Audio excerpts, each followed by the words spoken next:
Chapter 5:15. The yang spirits of Yen Fang and Li Yundong were fleeing, while the other was chasing. One was fleeing like a gust of wind, and the other was chasing like a bone needle, closely following her. No matter how hard Yen Fang's yang spirit tried to escape, she couldn't escape Li Yundong's pursuit. She wanted to turn into countless avatars and escape in all directions, but just as she was about to move, Li Yundong flicked the burning thumb pot with his finger. "Go to the net." Yen Fang was shocked. She knew that the burning thumb pot specialized in absorbing spiritual qi. The reason why it didn't absorb her spiritual qi now was that her yang spirit qi was huge and as condensed as steel, so the burning thumb pot couldn't absorb it. But if her yang spirit scattered into thousands of avatars, it would be equivalent to breaking a piece of ice into countless pieces, and the burning thumb pot could easily absorb all of her yang spirit avatars. Yen Fang didn't dare to split herself. She wanted to escape to the downtown area, but she was soon blocked by Li Yundong. She wanted to escape into the distance, but she couldn't escape from Li Yundong's grasp. In despair, she suddenly had an idea and got into a yacht. This time, Li Yundong didn't stop her and followed her in. Yen Fang sat in her seat, motionless. She sneered and said in a low voice, "Li Yundong, do you want to fight here?" As soon as Li Yundong sat down, he found that Chris, John and Alba were staring at him with their mouths agape. He was slightly stunned, but he quickly withdrew his gaze as if he hadn't seen them. He said, "Yen Fang, you can't escape. Just surrender. Hand over Ao Wushuang and swear that you will never go against the Fox Zen school again. For Ziyuan's sake, I will let you live." Yen Fang sneered and said, "You're dreaming?" Li Yundong sighed and shook his head slightly. "You really don't repent? Then don't blame me for being ruthless." Yen Fang sneered and said, "I'd like to see how you will do it with so many people here." Li Yundong smiled slightly. He didn't move, but his fingers pinched a magic incantation under the table. Suddenly, colorful balls exploded in the sky one after another. They were dazzling and brilliant, like thousands of flowers blooming in the east wind at night. Except for Chris and the others who happened to see Li Yundong and Yen Fang appear on the ship, the rest of the tourists on the ship didn't notice them at all. Suddenly they saw the fireworks outside and the colorful meteors all over the sky. They immediately stood up in amazement and walked to the deck of the yacht, pointing at the sky and laughing. For a moment, the cabin of the yacht was almost empty, leaving only Li Yundong and Yen Fang looking at each other coldly and Chris, John and Alba staring at them with wide eyes. The little girl who was singing Ping-Tan on the yacht saw that the people in the cabin had suddenly run outside to watch the fireworks, and no one was listening to her Ping-Tan. She immediately lost interest and ended her singing hastily. Li Yundong glanced at her and saw that the little girl in a cheongsam was holding a pipa in her arms. She wanted to put on her clothes and stop singing Ping-Tan, so he said, "Can you choose a song?" Hearing this, the little girl was stunned and said, "That's going to cost more." Li Yundong nodded. "Sure." The little girl immediately beamed with joy and said, "Sir, what do you want to hear?" Li Yundong glanced at Yen Fang indifferently and said, "Ambush from 10 sides." When Yen Fang saw that Li Yundong didn't take her seriously, she was so angry that her lungs almost exploded. However, she was extremely afraid of Li Yundong's strength, so she didn't dare to lose her temper, for fear that Li Yundong would suddenly explode. When the little girl heard that Li Yundong actually wanted to order ambush from 10 sides, she immediately smiled bitterly and said, "Sir, I sing Ping-Tan. This is not a Ping-Tan song." "You don't know how to play?" Li Yundong asked. The little girl saw that Li Yundong was dignified and had a deep bearing between his eyebrows. He was young and handsome, and there was a sense of arrogance in his voice. Obviously he was not an ordinary person. She didn't want Li Yundong to look down on her, so she said, "Yes, but..." Li Yundong interrupted her and said, "You want more money? Okay, I'll give it to you." The little girl said doubtfully, "Well, can you give it to me first?" Li Yundong touched his body and suddenly frowned. Only then did he remember that he was traveling with his yang spirit. How could he have a penny on him? "Li Yundong, I'll pay for you." Chris, who was standing to one side, thought quickly. She immediately took out a few red notes from her pocket and handed them to the little girl, saying, "This is the money I'll pay for him. Is it enough?" The little girl glanced at it, immediately snatched it away and quickly hid it as if she was afraid that Chris would regret it. She smiled brightly and thought to herself, "This young man is beautiful and has a good temperament. He even has such a beautiful foreign girl to pay for him. Alas, I really don't know what kind of background he has. If I can get such a rich husband, I won't have to worry about money for the rest of my life." The little girl's imagination ran wild, but she didn't dare to delay at all. She took out all her kung fu and began to seriously play Ambush on 10 Sides, one of the top 10 classical songs in China. Although the little girl was a little greedy, her skills were not bad. She lowered her eyes and quickly got into the mood of playing. Her 5 fingers rotated, and a string of tight and intense notes quickly jumped out of the strings. The first song of Ambush on 10 Sides, Camp, suddenly showed the tense and intense atmosphere of the first song of Ambush on 10 Sides. John and Chris, who had been watching from the side, couldn't help but become nervous along with the music. Only Alba sneered and said in a low voice, "Chris, are you crazy? How could you pay for this chauvinistic man? You're a disgrace to us feminists." Chris didn't look at her. She just whispered, "Why do I feel that there's something wrong with the two of them?" John also glared at Alba and said, "Alba, you don't want to take him as your teacher, but I do." "Shut up." Alba sneered and said, "Oh John, I think before you change your nationality, you'd better think of a nice Chinese name for yourself first. I have a few good names to recommend to you. It just so happens that I've learned some Chinese in the past 2 days. What do you think? Surname Ma and name me Flatterer." John suddenly became furious and turned his head to quarrel with Alba, but Chris quickly kicked him under the table and said, "John, shut up." John glared at Alba fiercely and stopped looking at her angrily.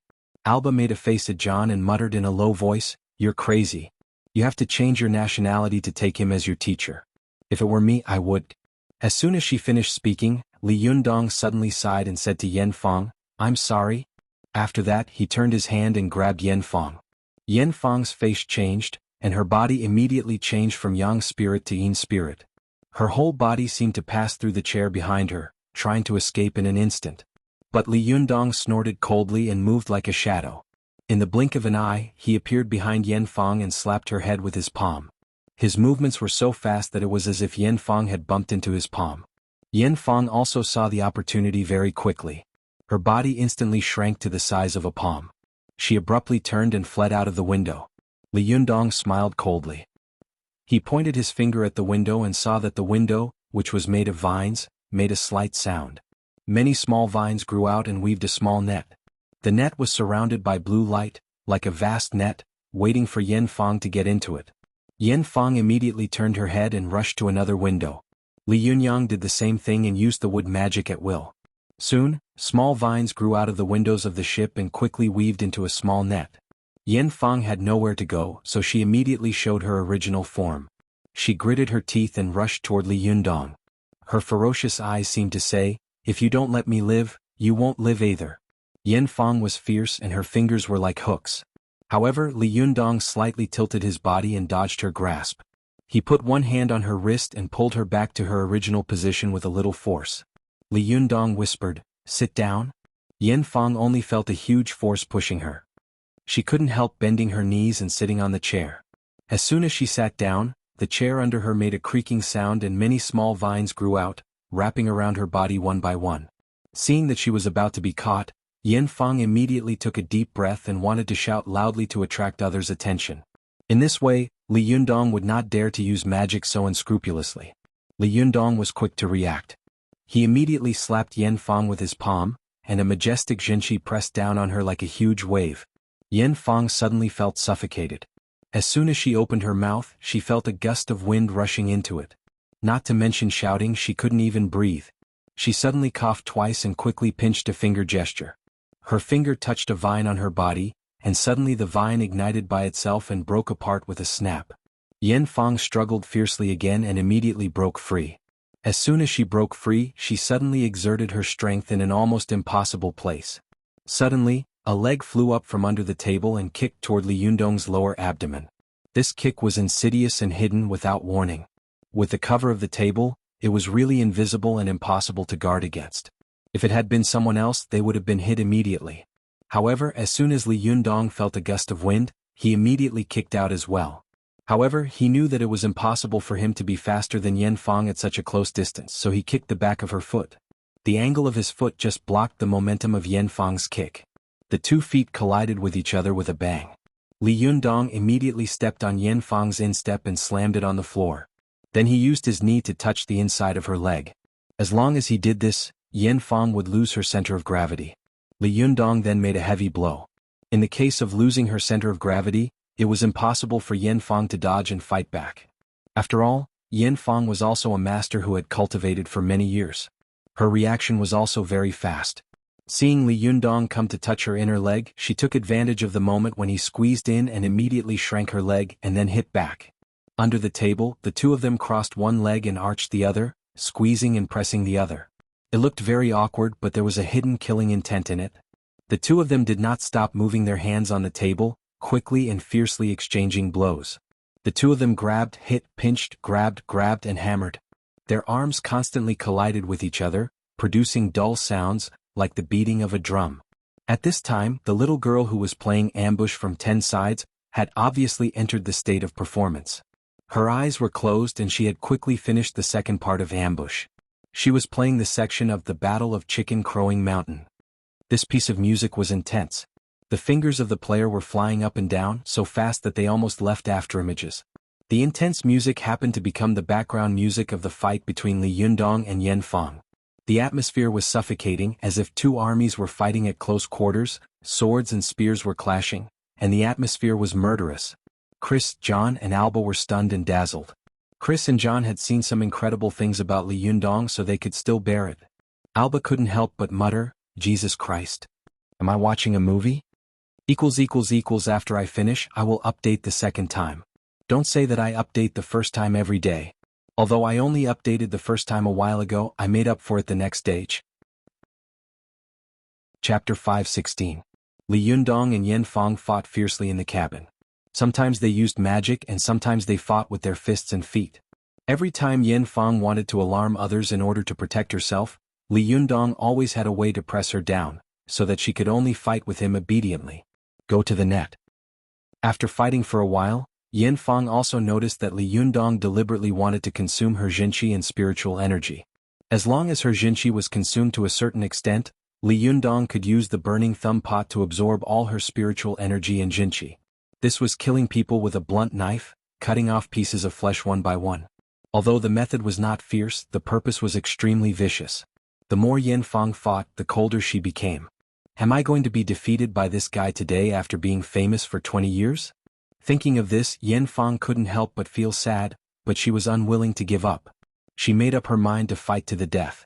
She gritted her teeth, suddenly turned her wrist, and threw a talisman at Chris, John and Alba, who were stunned. The talisman quickly burned in the air, like a blazing fireball. In the blink of an eye, it rushed in front of Chris, burning her face red. Damn it! Seeing that Yin Fang had been crazy enough to attack ordinary people, Li Yundong was furious. His figure flashed quickly, and he appeared in front of Chris and the others like a mountain. With a wave of his hand he took the fireball in his palm. He clapped his hands and shattered the fireball in his palm. Suddenly, countless tiny sparks appeared on his hands like sparks. With a wave of Li Yundong's hand, these small flames immediately rushed toward Yin Fang. Yin Fang took a deep breath and blew it out. This breath of hers was really the authentic kung fu of the Xianmen sect for more than 20 years. Her aura was vigorous and condensed like a sharp arrow, piercing through the sparks and still going straight to Chris and the others. Crazy and the other two felt an aura rushing towards them. It was as if a knight was galloping on the battlefield, holding a long spear with red tassels fluttering in the wind. The piercing aura seemed to be piercing through their bodies. Seeing that Yin Fang had attacked the three of them one after another, Li Yunyang became even angrier. He glared at her and a burst of gang qi burst out from his body, instantly shattering Yin Fang's qi arrows. This condensed aura was like a raging tide slapping against a mountain, surging in all directions. A gust of wind blew through the cabin, causing the hair of Chris and the others to become disheveled and unable to open their eyes. At this time, the little girl playing the pipa happened to be playing the Battle of Nine Li Mountain from the ambush on 10 sides. She was either stroking or lining, sometimes strumming the strings, sometimes pushing and pulling, and her fingers were flying up and down. The music was intense, and there seemed to be the sound of horse hooves, swords and shouts in the music. The sound was sonorous and murderous. Chris, John and Alba had never seen such a bizarre Hollywood blockbuster fight before. The three of them had no idea how many times they had been in front of the gates of hell just now.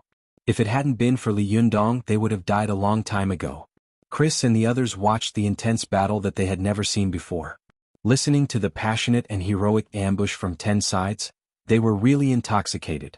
Their mouths were wide open and their eyes were bulging out, as if they had seen an otherworldly immortal. Yan Fang attacked Chris and the others twice in a row and finally managed to get Li Yundong away from her.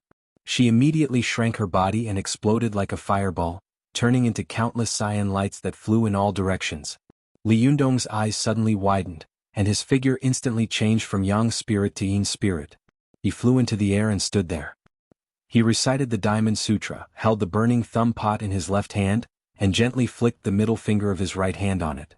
Suddenly, the burning thumb pot made a ding sound, and the surrounding air was shaken into countless ripples, spreading in all directions as if there were sound waves visible to the naked eye. Fortunately, it was still night and Li Yundong was flying high, so no one noticed it. However, Yan Fang's Yang spirit avatars, who were fleeing in all directions, suddenly heard the sound of the burning thumb pot. Their bodies suddenly froze, and then the sound waves caught up with Yan Fang's avatars.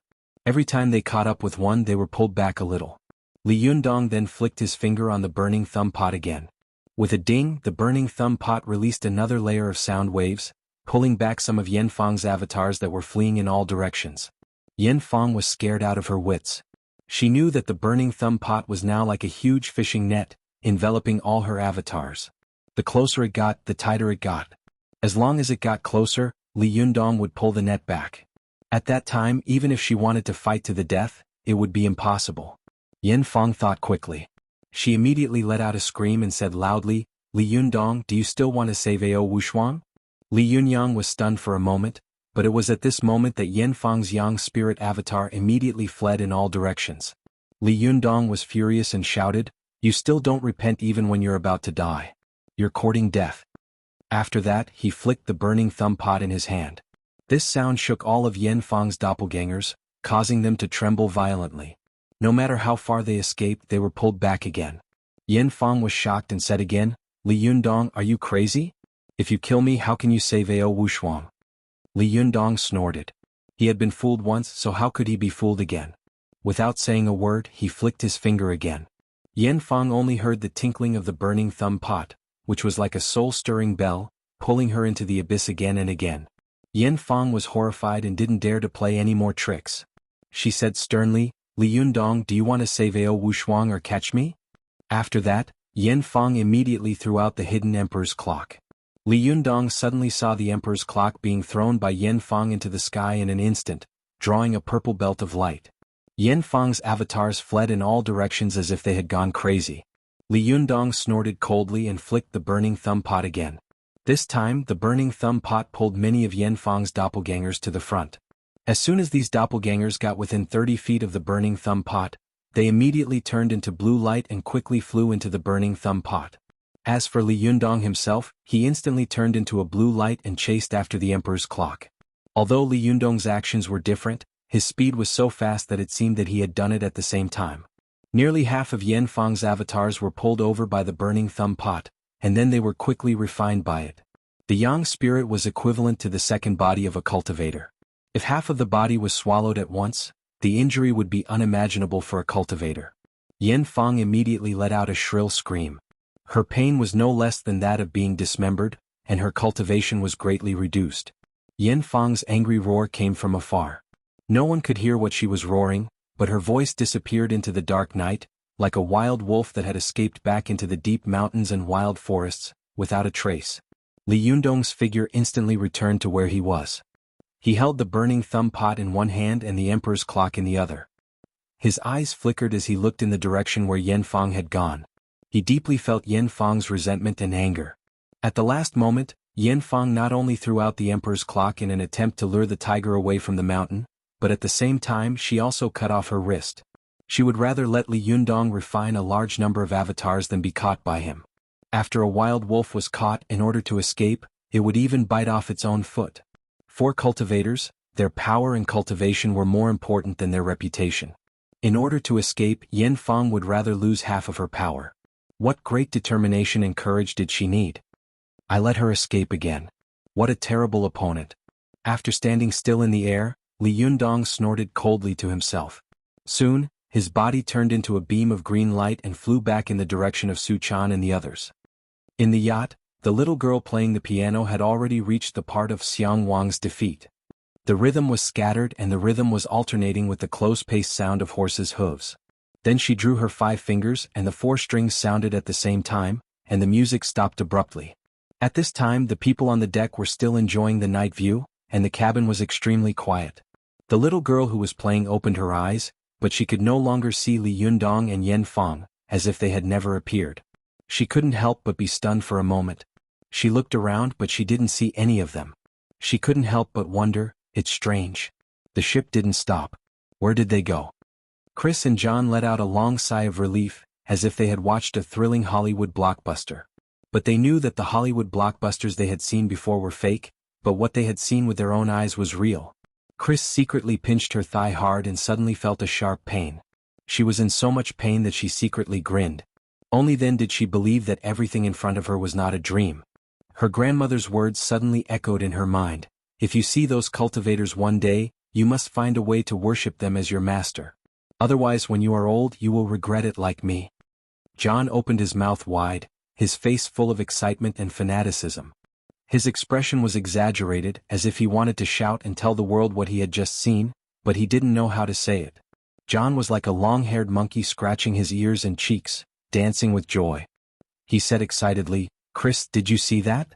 I want to be an immortal, I want to be an immortal." Then he said to Alba with a face full of excitement and pride, "What do you think?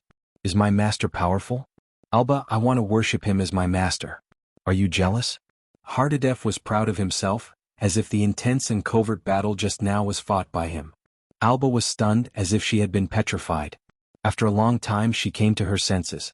Her eyes widened as she looked at Chris and then at John. Suddenly she spoke quickly and resolutely, "What procedures do I need to go through to change my Chinese nationality? I'll do it right away. I'm too sleepy. I'm going to sleep. I'll get up early the next morning to make up for it." Chapter 517. When Li Yundong returned to the small building, he found that the cultivators of various sects had already left, such as the Qingqing sect, the Qingwei sect and the Jinshan sect. In particular, most of the cultivators of some small cultivation sects had left. Only the big sects such as the Jingyi school, the Chuanzhen dragon sect and the Gizao sect, still had some people left. Go to the internet. At this time, Ziyuan and the others had also recovered from the immortal fall. Seeing Li Yundong return, Su Chan, Ziyuan, Zhou Qin as well as Chao Yi and the little foxes, who were taking care of Lu Yuehong, immediately stood up to greet him. Su Chan and the little foxes looked at Li Yundong with wide eyes and asked with concern, "Did you catch her?"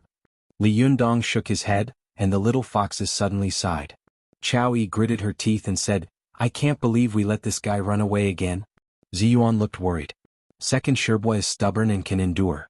If she runs away, I really don't know when she will appear again.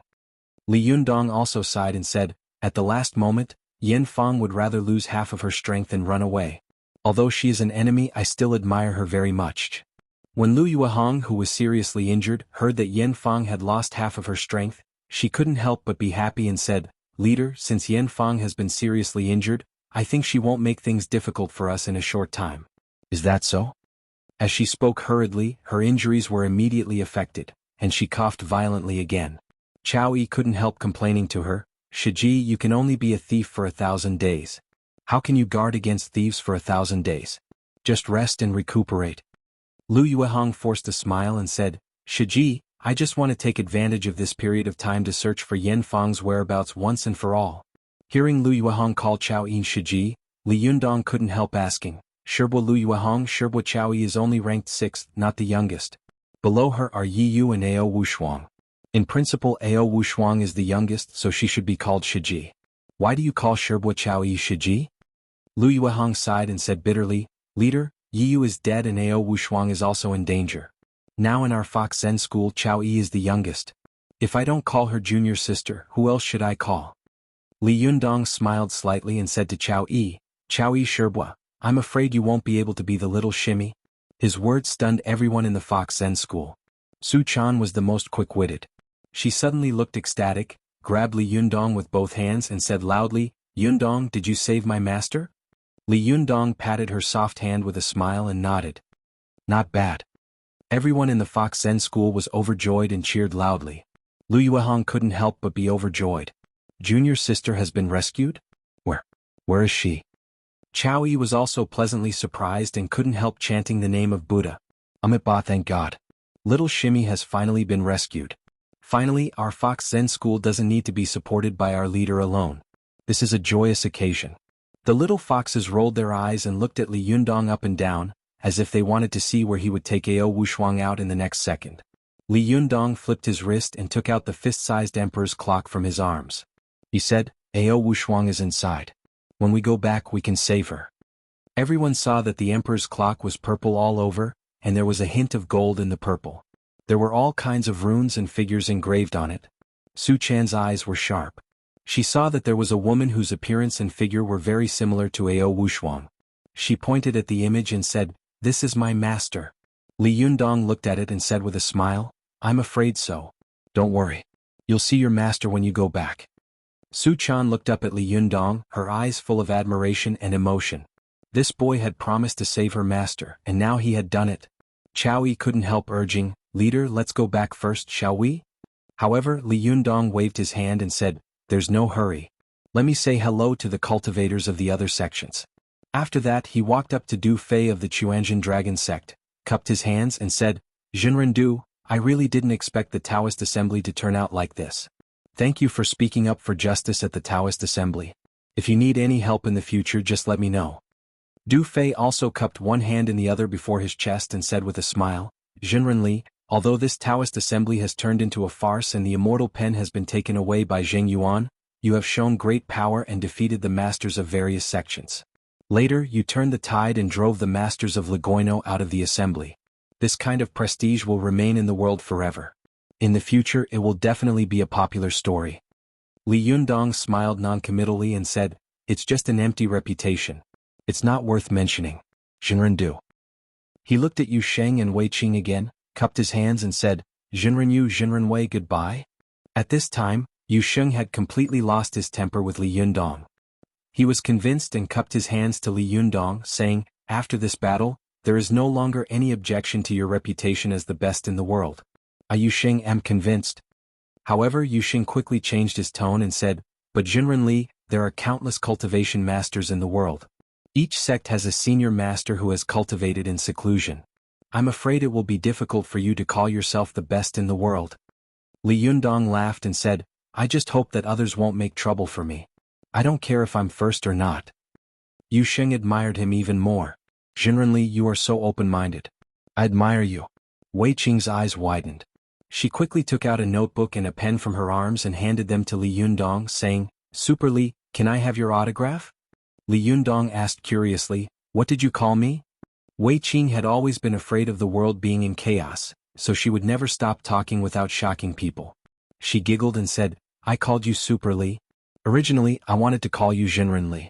As the saying goes, Jinren Zhang was 500 years ago, and Jinren Li will be 500 years later. In the past, Jinren had to be conferred the title by the emperor, but now there is no emperor. Everyone calls themselves Jinren, so it's not cool to call you Jinren Li. So I'll just call you Super Li. Anyway, 500 years ago, Zhang Sanfeng was also known as Invincible. 500 years ago, Zhang Sanfeng was Super Li, and 500 years later." Wei Qing was beaming with joy and said proudly, "Haha, in the future if anyone asks who gave me the title of Super Li they might mention my name. Super Li, I'm also famous like you, haha. Super Li. Hurry up and sign."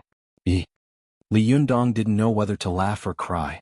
Du Fei, who was beside him, also tried hard to hold back his laughter. He glared at her and shouted, "Nonsense, don't you know that people will die from flattery?" Wei Qing made a face at him and said, "What do you mean by flattery? No one in this Taoist assembly can beat Tachibana Wakako," but Li Yundong scared her to tears with one palm. "If this is not invincible then what is?" Yu Sheng said seriously, "It's not necessarily invincible in the world. At least Master is not necessarily weaker than Jinren Li." Wei Qing rolled her eyes at him and said, "How old is Master? How old is Jinren Li? If Li Yundong is not invincible in the world after a few more years of cultivation, you can dig out my eyes." Yu Sheng thought for a moment and nodded. "That's true." Wei Qing giggled again and handed the autograph book and pen to Li Yundong. She said with a smile, "Super Li, sign it, sign it." Li Yundong took it, not knowing whether to laugh or cry. He opened it and saw his signature from last time. He smiled and said, "Didn't you sign it last time? Why did you sign it again?" Wei Qing smiled and said, "Last time was last time, This time is this time? Li Yundong signed helplessly and said as he signed, "Why did you bring this to the Taoist assembly?" Yu Sheng, who was standing to one side, tried hard to hold back his laughter and said, "She said that she wanted to collect the signatures of famous cultivators in the world and sell them in the future." Wei Qing immediately stepped on his foot and glared at him fiercely. "You talk too much." As she said this, she turned to look at Li Yundong with a smile on her face. "Super Li, you won't refuse me, will you? Shixiang is very stingy.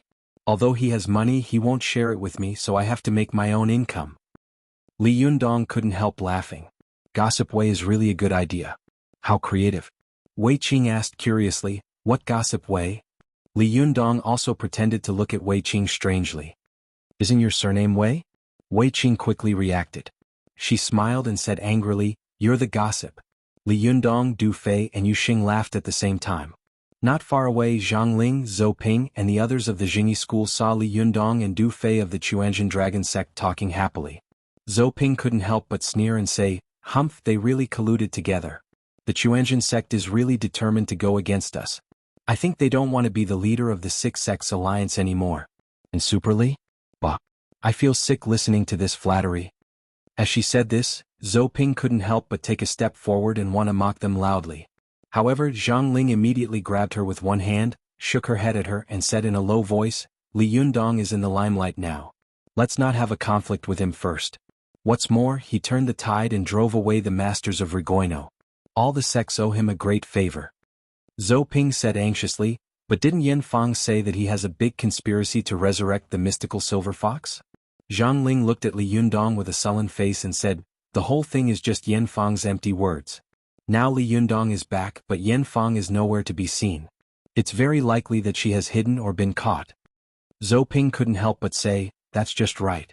Yan Fang is also a member of our Jingyi school. We can take this opportunity to intervene and make him lose his prestige." Zhang Ling glared at Zhou Ping and sneered. "Make him? If he insists that Yan Fang is not with him, what will you do? Force him? Can you beat him?" Li Yundong has become so strong that you and I can no longer deal with him. If we go to find trouble with him now, we will be asking for humiliation."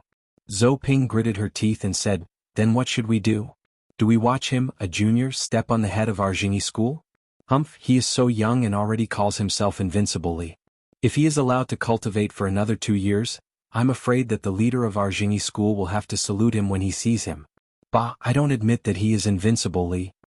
Zhang Ling sneered and said, "Humph, invincible, invincible. What a good invincible Li. Zhou Ping, you are wrong. We just have to admit that he is invincible Li.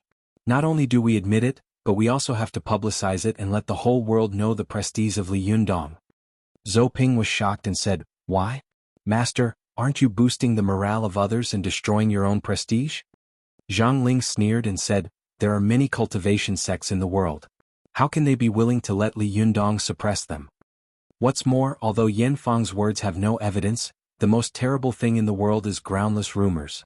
I believe that it won't be long before the Fox Zen School becomes the target of public criticism, and Li Yundong will definitely become the most suspicious person.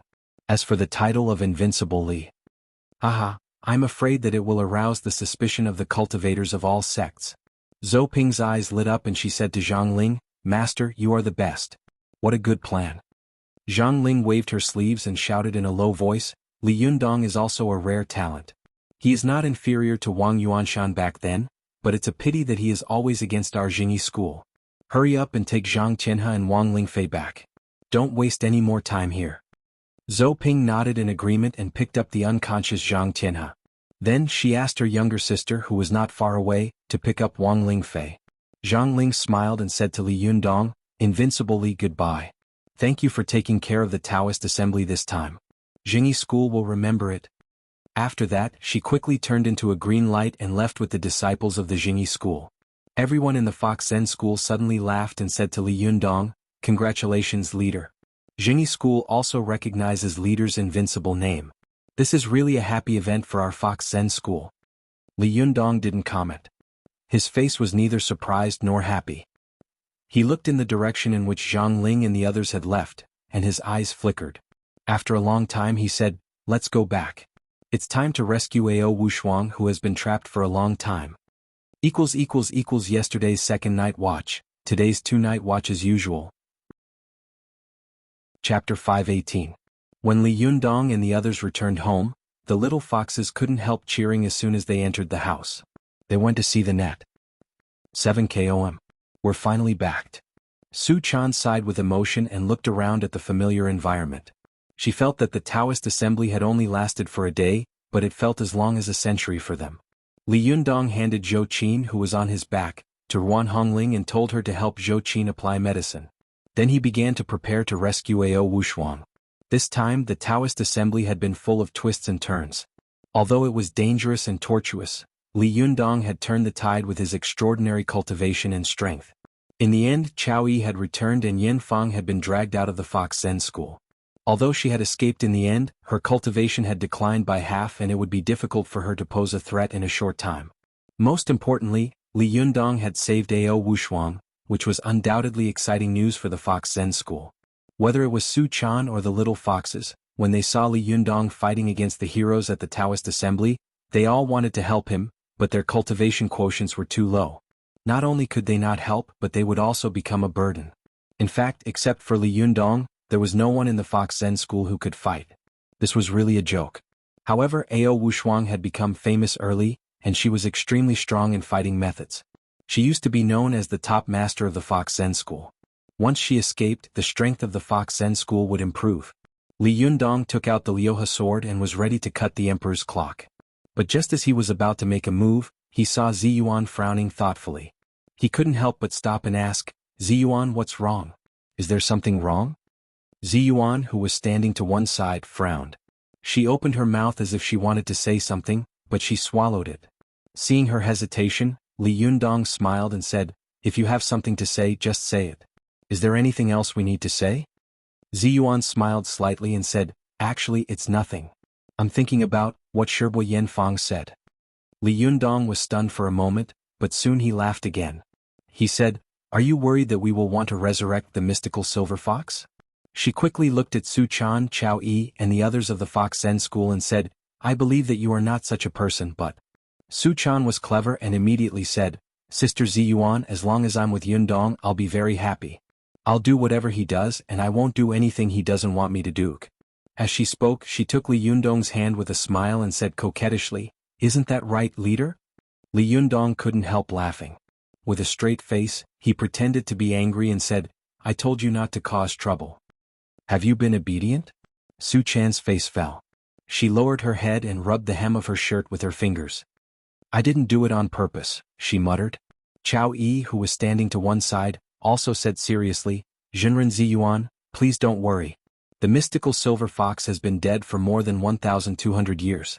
Let alone whether you want to resurrect her or not, even if you want to, where can you find her soul? Besides, the times have changed. What can we do after the resurrection of the mystical silver fox?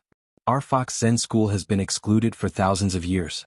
Now that Li Yundong has been the leader, it's time for us to turn over a new leaf and rebuild the reputation of the sect. How can we do such a heinous thing?" Ziyuan smiled gently and said, "Then I'm worrying too much." Seeing that Ziyuan was no longer entangled in this matter, Su Chan didn't want the two sides to have a conflict because of the mystical silver fox and separate from this life. She said to Li Yundong, "Hurry up and save my master. I miss her so much." When Chao Yi of the Fox Zen school saw that Ziyuan didn't pursue the matter any further, she was relieved and focused on Li Yundong. Only Ruan Hongling, who was standing to one side, knew her Shiji the best. If Ziyuan had a doubt in her heart, she would never give up until she figured it out. Moreover, it was impossible for Chao Yi's words to dispel her doubts. Ruan Hongling quietly reached out to pull the corner of Ziyuan's clothes and winked at her. Ziyuan glanced at her and shook her head slightly, indicating that she should not speak. If there was something to say, they could talk about it when they got back. Ruan Hongling understood, nodded, and looked at Li Yundong. Li Yundong threw the emperor's clock in front of him, and then controlled the Liuhe sword to instantly chop at the emperor's clock. Dang! The glass sky emperor coiling bell trembled violently, then it emitted bursts of purple light. Faint figures appeared on the glass sky emperor coiling bell one after another. Su Chan's eyes were sharp. She pointed to one of them and said in surprise, "That's my master." The little foxes also chirped one after another, "Oh, I see youngest martial uncle. Thank God. I hope she's fine." But if this is Shu, who are the others? The little foxes were suddenly stunned and looked at each other. Ziyuan also suddenly frowned and said quickly, Li Yundong, stop. But it was too late. The Liuha sword slashed down again. With a clang, the emperor's clock shook violently. With a crack appeared at the top. In an instant, an intense and dazzling seven-colored light burst out from within. Then, beams of green light flew out from within, like countless meteors flying in all directions. In an instant, there seemed to be a typhoon in the living room, and the tea table in the living room was almost blown away. Su Chan and the others were dumbfounded. They were all blown away by the wind. Li Yundong's jinqi was powerful. In the eyes of others, the hurricane was so powerful that they couldn't open their eyes, but in his eyes, it was just a breeze. He also widened his eyes and thought to himself, oh no. The others sealed in the glass sky emperor clock had also been released. Damn it, I was thinking about Ao Wushuang getting out of trouble. Why didn't I think of this? In an instant, Li Yundong took out the burning thumb pot in his hand and was about to use it to catch the people who had escaped. But just as he was about to move his finger, he suddenly remembered that if he had also sucked Ao Wushuang into the burning thumb pot, what would he do? The burning thumb pot was not like the emperor's clock. It was a powerful magical weapon of sealing, and it specialized in restraining Ao Wushuang's demons and ghosts. It was a big furnace. If someone was caught in it, they would be directly refined. There would be no residue left, and they wouldn't even have a chance to reincarnate. As Li Yundong hesitated, the scattered light of the emperor's clock disappeared in an instant. After a while, the purple halo of the emperor's clock disappeared little by little, and it fell to the ground with a clang. Li Yundong smiled bitterly in his heart. This is good. The personal magical weapon of Yi Fashion, a great cultivator in the period of Emperor Xuanzong of Tang, has been destroyed. Moreover, who knows what kind of divine being is sealed in this powerful magical weapon? Ziyuan couldn't help but widen her eyes. She subconsciously wanted to ask Li Yundong to use the burning thumb pot, but when she saw Li Yundong take out the burning thumb pot and was about to flick it, he couldn't help but stop moving. Ziyuan thought for a moment and immediately knew Li Yundong's scruples. She couldn't help stamping her feet secretly and saying, damn it, I didn't expect to release so many sealed cultivators after Ao Wushuang. I don't know how many good people and how many bad people are among them. Soon, Su Chan, Ruan Hongling, and the others also understood the key. For a moment, the living room was silent. They all looked at Li Yundong with their mouths agape, not knowing what to do. The little foxes looked at each other, and the joy of Ao Wushuang's escape instantly disappeared. Su Chan's eyes were wide open, but she couldn't help but burst into laughter. Li Yundong glared at her and said, what are you laughing at? Su Chan giggled and said, Yundong, it turns out that you can also cause trouble. I thought I was the only one who could. After that, the little foxes also giggled. Li Yundong didn't know whether to laugh or cry. He shook his head helplessly and said, this is really a mistake. I didn't expect such a situation to happen. Ziyuan also smiled bitterly and said, even a wise man will make a mistake. This is also something that can't be helped. But where's Ao Wushuang? Why don't I see her? Everyone immediately began to search around, but when they were looking around, they heard a faint sigh next to them. A beautiful woman wearing a crimson palace-made dress appeared in front of them. Su Chan's eyes widened, and a look of ecstasy appeared on her face. She stared at the woman in a daze for a while, and suddenly burst into tears. She threw herself into the woman's arms and shouted, Master! Li Yundong saw Ao Wushuang standing there gracefully. Her black hair was like a dark cloud falling down. Although she had been sealed for a long time, once she was released, she was still as beautiful as ever. There was a cold and arrogant temperament all over her body. Ao Wushuang hugged Su Chan tenderly and stroked her hair with one hand. She quickly looked around. When she saw that she was in a modern house and that all the members of the Fox Zen school were here, she couldn't help but be stunned. But soon she saw that Ziyuan and Ruan Hongling were also next to her, and they seemed to get along well with everyone. She couldn't help but show a look of surprise on her face. But when Ao Wushuang's gaze fell on Li Yunyang, her eyes suddenly lit up. She was so surprised that she opened her mouth wide and couldn't help pushing Su Chan away from her arms. She widened her eyes, took 2 steps forward and said tentatively, You are. Li Yundong smiled slightly and said, Senior Ao Wushuang, we meet again. At this moment, Ao Wushuang almost thought that the young man in front of her, who was in his prime, was tall, and at the same time exuded an elegant and calm master temperament, was Wang Yuanshan. But when she heard Li Yundong's voice, she suddenly came to her senses. She took a deep breath and looked Li Yundong up and down. she said in surprise. I haven't seen you for a few months. Your cultivation has actually improved so much? Isn't this too exaggerated? Chapter 519. Li Yundong smiled but didn't say anything. He remembered that when he had been taught a lesson by Ao Wushuang in the past, he hadn't been able to fight back at all. But now, with the burning thumb pot in his hand, he could completely defeat Ao Wushuang. What's more, he also had the Dharmakaya of Wisdom King, which was the nemesis of all demons and gods in the world. Go to the internet. 7 KOM. Ao Wushuang looked Li Yundong up and down, and her eyes were shining. She nodded to herself and couldn't help saying, yes, it's as I expected. Chan'er, you found a good partner. Su Chan held Li Yundong's arm with both hands, her face full of pride. She raised her little face high and said with a smile, of course. Li Yundong said with a smile, Senior Ao Wushuang, how are you in the Emperor's clock? I heard from Chan'er that you were injured before you were sealed. Are you okay? Ao Wushuang smiled and said, if first Shiji hadn't sealed me with the Emperor's clock, I would probably have died. My soul would have been sucked clean by the threaded hairpin of soul traversal. But she used the glass sky Emperor's clock to seal me, which saved my life. Don't worry if the threaded hairpin of soul traversal doesn't suck souls, this injury is nothing at all. At this time, Su Chan hurriedly said to Ao Wushuang as if she was showing off a treasure, Master, I have a lot of things to tell you. First, the one who attacked you was not great uncle Imoashi but Yen Fong. Second, Yundong is now the leader of our Fox Zen school. Third, Yundong has seriously injured Yen Fong's yang spirit. Now her cultivation has been reduced by half, so she is no longer a threat to us. No matter which of these three things, Yen Fong was extremely surprised. She looked at Li Yundong and said with a slight smile, it seems that this will be a very long story. Li Yundong also smiled and said, I'm going to make dinner. Let's talk while we eat. When the little foxes heard this, they immediately cheered. The leader is going to cook. Hooray. There will be delicious food. Ao Wushuang saw that the little foxes of the Fox Zen school were all very supportive of Li Yundong, and their intimate expressions were from the bottom of their hearts. Obviously they liked this leader very much. Especially when they heard that he was going to cook, they were even more surprised than when they saw her escape. She couldn't help but be more curious and muttered to herself, what kind of magic does Li Yundong have? Su Chan rolled her eyes as if she knew what her master was thinking.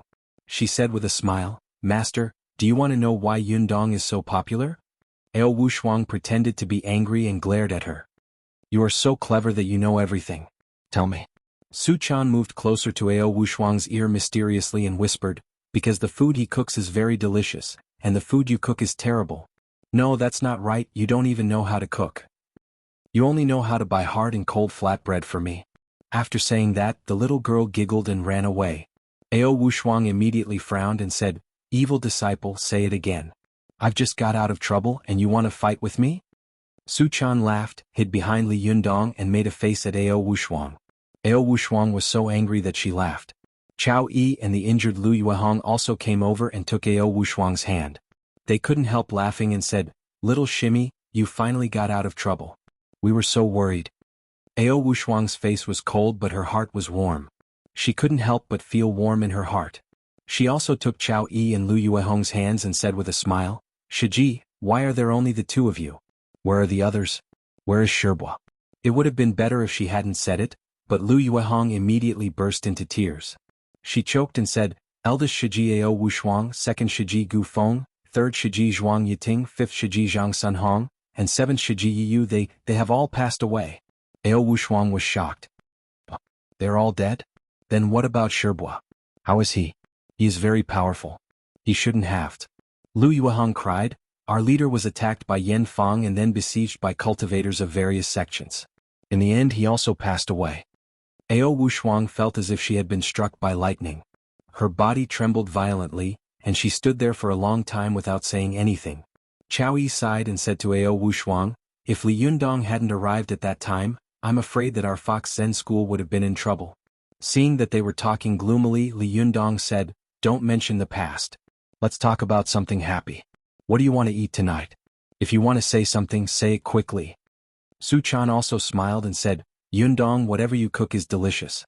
We'll eat whatever you cook. The little foxes also said, Yes, leader, hurry up and make something to eat. The Taoist assembly has been going on for a whole day, but we haven't eaten anything except tea. We're so hungry that our chests are sticking to our backs. Li Yundong smiled and said, I'll know what to cook if you guys order. Lu Yuehong also smiled through her tears and said, Leader, you can do whatever you want.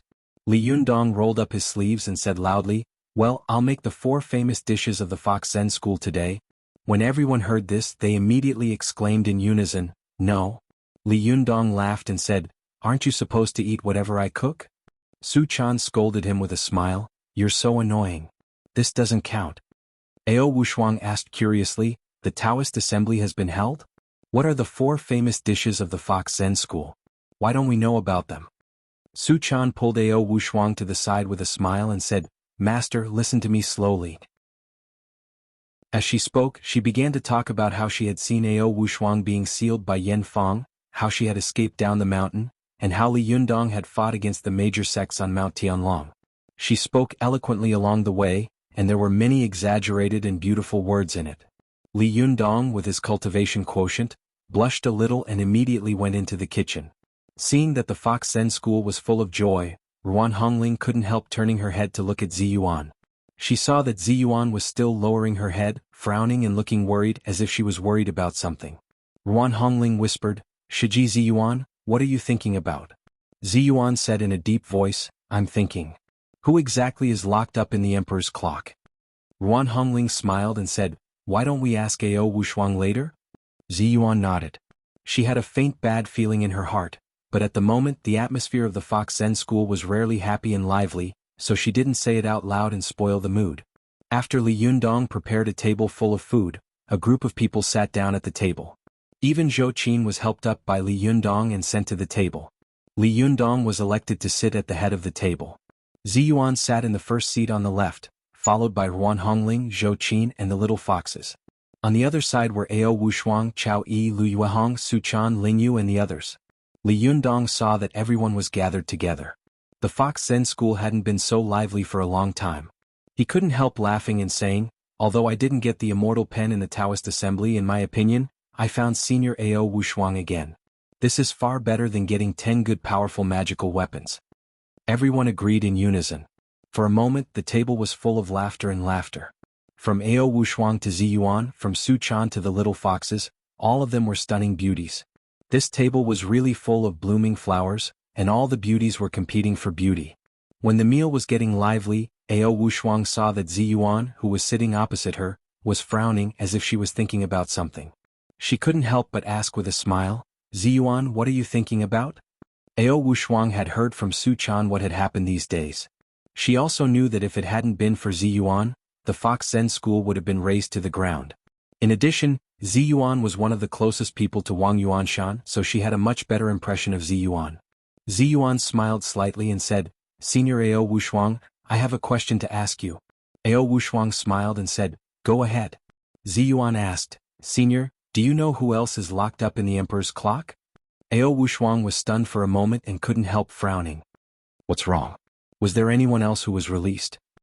Seeing that this matter had already been revealed, Li Yundong couldn't help coughing and saying with a wry smile, It's my fault. If I hadn't been reckless, I wouldn't have let anyone else out. Ao Wushuang glanced at Li Yundong. She knew that Li Yundong was taking care of her own face. The Emperor's clock was Yi Fashion's powerful magical weapon, and Yi Fashion was one of the great cultivators of the Tianbao period. How could his powerful magical weapon be a joke? If he didn't split it open, how could he release the people sealed inside? But once it was split open, the sealed people would naturally run out. Ao Wushuang thought to herself, Chana really has good taste. Li Yundong's cultivation is so high now, but he can still put down his pride and cook for her. He's so considerate and meticulous when he talks. Not bad, not bad. Ao Wushuang said seriously, Leader, you don't have to excuse me. All of this happened because of me. If I hadn't believed Chaner, I wouldn't have been attacked by Yen Fong, and these things wouldn't have happened. Leader, don't worry. I will take responsibility for the whole thing. Seeing that Ao Wushuang was blaming herself, Su Chan immediately said anxiously, No, I didn't make it clear. Master, I don't blame you. Ao Wushuang touched Su Chan's head with a smile and said, It's none of your business, fool. Zhou Qin, who had been silent all this time, suddenly smiled and said, But I don't think so. If Senior Ao Wushuang hadn't been caught, Li Yundong wouldn't have gone to Mount Tianlong, and everything that happened later wouldn't have happened. How could there be Super Li today? Everyone laughed when they heard this, and Ziyuan also smiled.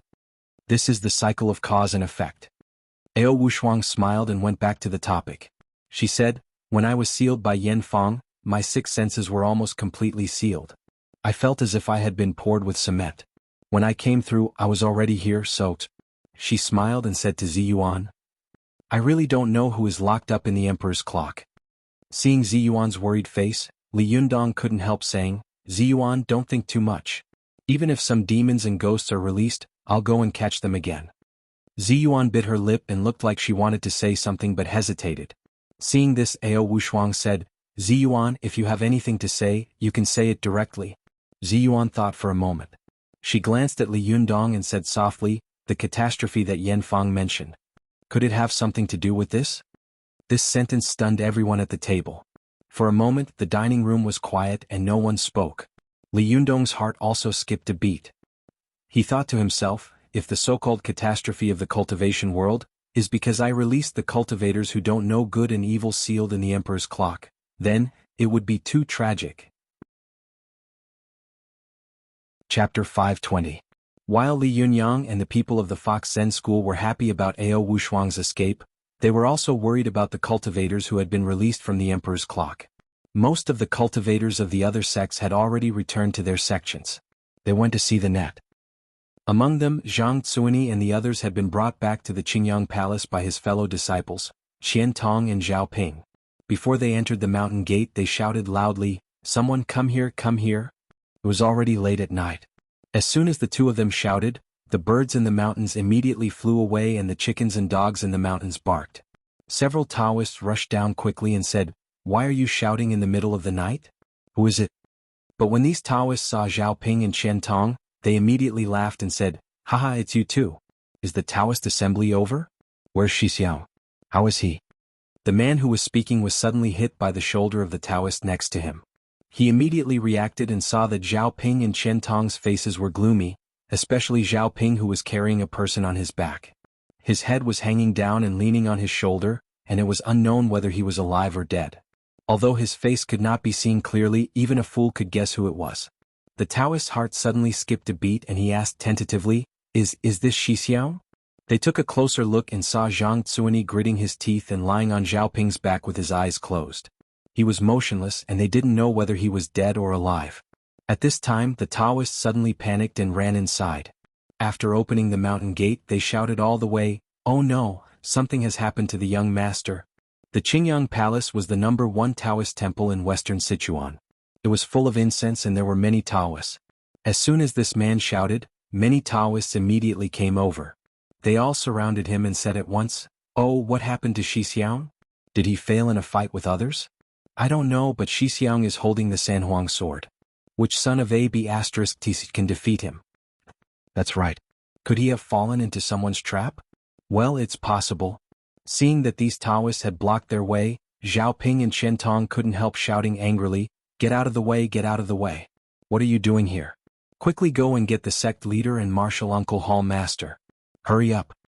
After that, they came to the backyard of the Sanqing Hall and placed Zhang Tsuani in a small room. While feeding him the elixirs brought by other brothers, they looked at Zhang Tsuani's complexion nervously. The other Taoist priests of the Qingyang Palace all craned their necks to look at the situation inside the house. They were all full of suspicions, but none of them dared to speak. For a moment, the backyard was so quiet that only the sound of insects in the night could be heard. After a while, someone suddenly said in a low voice, "The head of the sect is here, and so is martial uncle hall master." As they spoke, the Taoist priests made way for them. A yellow-faced, green-bearded Taoist priest of medium build, dressed in a navy blue Taoist robe, and a tall Taoist priest with tiger-like eyes and a full beard, dressed in a dark green Taiji Taoist robe walked in. The yellow-faced, green-bearded Taoist priest walked in front. His appearance was quite similar to Zhang Tsuani's. He was Zhang Tongtian, the head of the Qingqing sect. The Taoist next to him was a little behind him. He was Zhang Huashui, the head of the Qingyang Palace. Although Zhang Tongtian was not tall, he had a square face. There were deep wrinkles between his eyebrows, and the wrinkles on the corners of his mouth were deep and full of majesty. He glanced around and shouted coldly, "What are you all doing here? Go back. Do you think you're watching a show?" After being shouted at by Zhang Tongtian, these Taoist priests suddenly became solemn. After saying goodbye to Zhang Tongtian and Zhang Huashui, they whispered to each other and slowly left. Zhang Huashui, the head of the Qingyang Palace, was Zhang Zuoni's uncle. He had brought Zhang Zuoni up since he was a child, so he doted on Zhang Zuoni very much. When he saw that everyone had left, he couldn't help but step forward quickly and check Zhang Zuoni up and down before Zhang Tongtian did. A trace of anger suddenly flashed in his eyes, and he said coldly in standard Sichuan dialect, "Who did this? We are all fellow Taoists. Who doesn't know how to show mercy?" Zhang Tongtian also fixed his eyes on Zhang Zuoni. There was both grief and pity in his eyes, but more than that, there was anger at Zhang Zuoni's failure. He sneered and said, "What a good-for-nothing. You deserve it. What's there to ask?" However, Zhang Huashui acted as if he hadn't heard it. He glared at Zhao Ping and Chen Tong, who were still standing there. Zhang Huashui looked fierce. With a glare, the Taoists of the Qingyang Palace would tremble and their legs would go soft. Zhao Ping and Chen Tong were no exception. They looked at each other and urged each other to speak. Zhang Huashui shouted angrily, "You two sons of B***cheese. Chen Tong, you tell me." Zhao Ping let out a sigh of relief as if he had escaped a disaster. However, Chen Tong told him everything that had happened at the Taoist assembly with a sad face. However, he hid the fact that Zhang Zuoni had used a scheme to drive Li Yundong out of the Taoist assembly and that Xinxiu had taken away the Sanhuang sword. He only said that Xinxiu had defeated Zhang Zuoni. Hearing this, Zhang Huashui couldn't help but be furious. "You mean there was a Japanese guy who beat Zhang Zuoni like this at the Taoist assembly? Damn it, where did these 3 Japanese bastards come from? I'm going to kill them." At this time Zhang Tongtian sat down. He sat as steady as a mountain, his eyes slightly narrowed, the corners of his mouth drooped, and he asked in a very dignified manner, "Wang Jinyun, are you just going to sit back and watch these Japanese people behave atrociously?" Chen Tong whispered, "These Japanese are too powerful. No one can beat them." Zhang Huashui couldn't help but curse angrily, "Bullsh**t to call them over. I can beat them with one finger." Zhang Tongtian asked again, "Zhang Zuoni couldn't beat them even with the Sanhuang sword in his hand?" Chen Tong couldn't help but look at Zhao Ping. Chen Tong said timidly, "Shixiang Zhang was defeated before he could even pull out his sword." Zhang Huashui couldn't help but curse angrily again, "What? It must be some trick played by these Japanese people. Call them over. I'll kill them with one finger."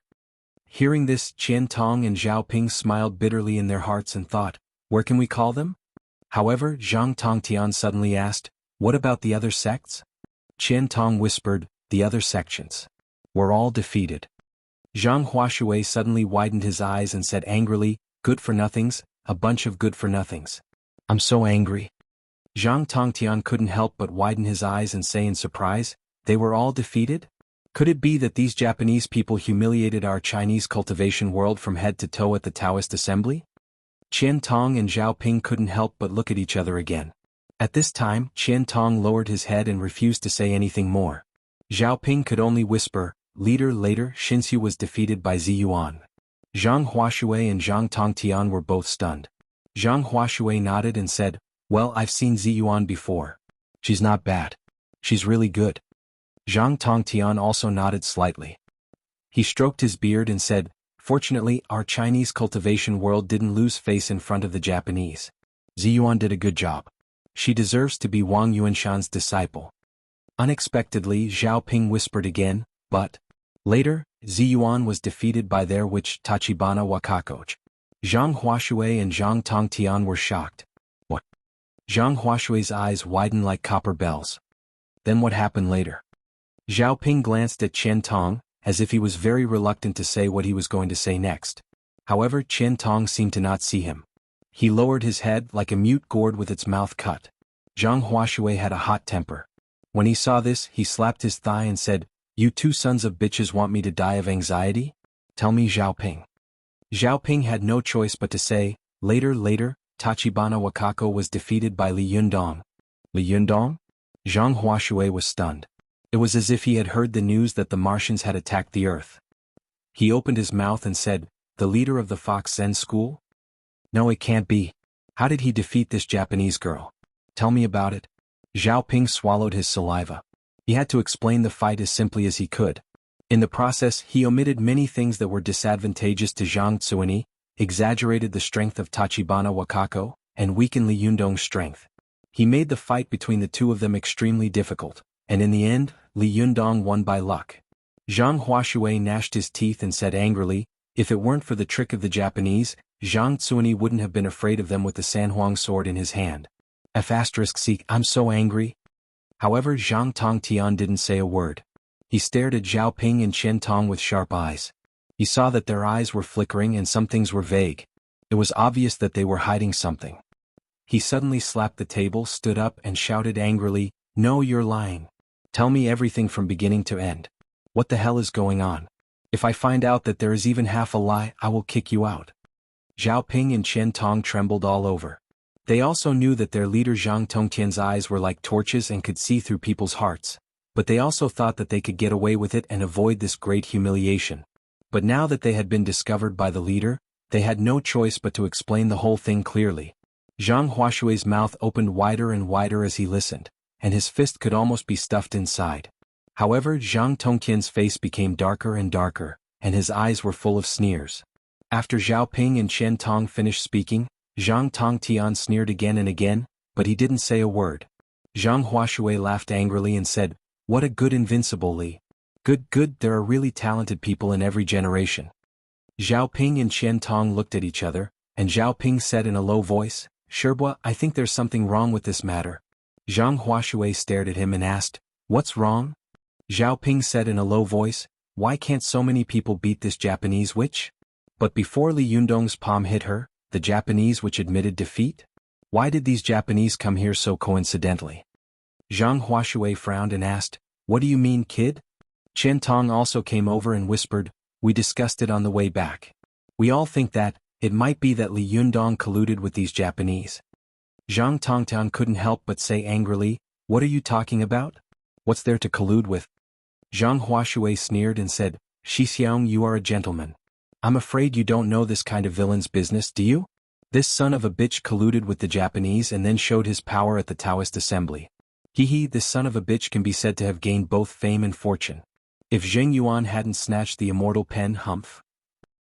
I'm afraid that Invincible Li would have really become Invincible Li." Zhang Tongtian frowned and said to Zhao Ping and Chen Tong, "You guys go down first." After Zhao Ping and Chen Tong left, he said to Zhang Huashui in a deep voice, "Shitty, the whole thing is not clear yet. Don't rush to a conclusion. I know Tsuani's character. He has been arrogant and conceited since he was a child. This time he must have been defeated by this. Humph, he brought this upon himself." Zhang Huashui waved his arm and said angrily, "My nephew has been beaten like this. Even I feel sorry for him, but as his father, you don't feel sorry for him? Why was our Qingyang palace beaten to a pulp, while the evil Fox Zen school showed off its power? Humph, how can a sect full of demons be so powerful? If there's nothing fishy about it, I won't believe it. I'm going to get out of the mountain and seek justice." Zhang Tongtian looked down at the unconscious Zhang Tsuani. Although he spoke harshly, Zhang Tsuani was his own son after all. Especially when the matter in front of him involved the face of the Qingqing sect, he couldn't help sighing in his heart and asking, "How are you going to seek justice?" Zhang Huashui sneered and said, "How dare a little young spirit master call himself invincible? It's ridiculous. I'll let him know what a real master is like. How can I seek justice? Of course I'll fight him. My fists are justice." Zhang Tongtian couldn't help but say angrily, "Nonsense. What nonsense? Whether Li Yundong colluded with the Japanese or not, the whole cultivation world now owes him a favor. If we make a scene, what will others think of us? Besides, what if he really didn't collude with them? How can you step down in the future?" Hearing this, Zhang Huashui was stunned. He straightened his neck and said, "Then I'll go and fight with him. Is that okay?" Zhang Tongtian suppressed his anger and said, "Shitty, listen to me and bear with it for the time being. In a while, write a letter to Zhang Ling of the Jingyi school and ask her about it. Find out what she wants and then make plans. Even if you want to take action, you don't have to rush. In a month or two, the succession ceremony of the head of the Linggong sect will be held. It won't be too late for you to make plans then. These days we can investigate the matter clearly." Zhang Huashui thought for a moment and nodded. "Shitty, you're so thoughtful. I'll listen to you." After that, he strode to the study next to him, wrote a few lines on the paper and then folded the letter. He put his hands to his lips and whistled. Suddenly, a crane landed by the window with a whoosh. Zhang Huashui stuffed the letter into the bamboo tube and hid it under the crane's wings. Then he patted its head and said with a smile, "Well, go to Mount Longhu to find Zhang Ling of the Jingyi school. Remember to deliver the letter to her. I'll wait for your news." The crane stretched its neck and let out a long cry, as if it had understood human language. It spread its wings and disappeared into the sky in the blink of an eye. Chapter 521. Mount Longhu in Jiangxi Province, Shangqing Palace of the Jingyi School. Go to the internet. 7 km. Zhang Ling returned to the mountain with the Taoist priests and nuns of the younger generation of the Jingyi school.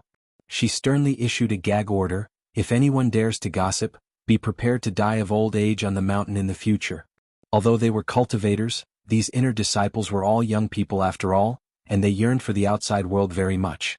They often gathered together to discuss which Xixiang and Shimi had gone down the mountain again, and which Xixiang and Shimi had bought a very beautiful new set of clothes outside. Zhang Ling also knew that these people usually liked to gather together and gossip when they had nothing better to do. Sometimes, a good thing could be talked about beyond recognition, and it could spread throughout the entire Jingyi school in a few minutes. Hearing Zhang Ling's scolding, the juniors of the Jingyi school secretly stuck out their tongues and dispersed one after another. Zhang Ling suddenly called out to the youngest Shimi among them and said, "Lufang, wait a minute." Zhang Lufang stopped and looked back at Zhang Ling in confusion. She asked curiously, "Sherbo, what's the matter?" Zhang Ling hesitated for a moment and said, "Call your master over later. I have something to talk to him about." Zhang Lufang smiled slightly and said, "Okay." After that she skipped away. Zhou Ping looked at her retreating back and whispered, "Master, why did you call third Shirshu?" Zhang Ling sighed softly and said, "The current situation in the cultivation world can no longer be controlled without a Jinshin master. There are 3 Jinshin masters in our Jingyi school. One is Wang Yuanshan, not to mention him. The other is the leader who has been in seclusion, and the other is Zhang Liufang's master, Zhang Kongyun." Zhou Ping opened her mouth wide and said curiously, "Zhang Kongyun. A third Shirshu is a Jinshin master? No way, he is also a Jinshin master? You've never told me before." Zhang Ling snorted and didn't say anything. Zhou Ping immediately understood. "My master is not a Jinshin master, so why did he tell me about other Jinshin masters?" Zhang Ling's face darkened. After a while she slowly said, "Although my third Shidi has a strange temperament, he is a rare cultivation genius of our Jingyi school. He is not inferior to anyone. When he reached the Golden Body realm, you weren't even born yet." Zhou Ping smiled awkwardly and said, "I heard that third Sherbwa has a strange temperament and talks too much." As she spoke she became more and more curious. An expert in the top-level Yang spirit realm was already so powerful. What about an expert in the Jinshin realm? After a while Zhang Lufang came over with a man. From afar Zhang Lufang waved her arms and shouted, "Hey, eldest martial uncle, I've called my master over." As she spoke, she tugged on the sleeve of the person beside her. Zhou Ping took a closer look and saw that the man was extremely short, only about 1.5 meters tall. His back was bent, as if he was carrying a boulder that weighed tens of thousands of kilograms on his back. His face was full of wrinkles and he looked so old that he seemed to have lived for hundreds of years. His eyebrows were white and long, drooping to his cheeks. The goatee under his chin was even more sparse, making him look ridiculous. Zhang Lufang pulled Zhang Kongyun's sleeve and urged him as they walked, "Oh master, hurry up. Hurry up." Zhang Kongyun sighed and said, "You little girl, what are you doing?" "I'm busy." As soon as he walked in, Zhou Ping smelled a pungent stench. She couldn't help frowning, covering her nose and saying, "Third Sherbwa, what were you doing just now?" "Stinks." Zhang Lufang also pinched her nose and made a face. She said with a smile, "Master was just watering the cabbages with fertilizer." Zhou Ping almost fainted. She didn't know whether to laugh or cry as she said, "Third Sherbwa, why are you doing this now? Didn't you say that you wanted to be a carpenter last time? Why are you a vegetable farmer now?" Zhang Kongyun's hands were covered in black mud. He rubbed his hands and the mud fell down. He laughed and said, "It's not a burden to have more skills. It's not a burden to have more skills. Haha, I'll be able to make a living in the future." Zhou Ping didn't know whether to laugh or cry. "Third Sherbwa, you're so funny. With your cultivation quotient, you can go anywhere in the world." When Zhang Kongyun heard Zhou Ping's praise, his eyebrows immediately seemed to be flying. He smiled proudly and said, "Yes, these cabbages I raised are white, big and crisp. Ordinary people can't raise them like this." As he said this, he pulled Zhou Ping's sleeve and said with a smile, Shiji, come with me and have a look. You'll know once you see it. When Zhou Ping saw his black hands touching her clean clothes, she was shocked. All the hair on her body stood on end and she quickly shrank back. But Zhang Kongyun seemed to have expected that she would shrink back.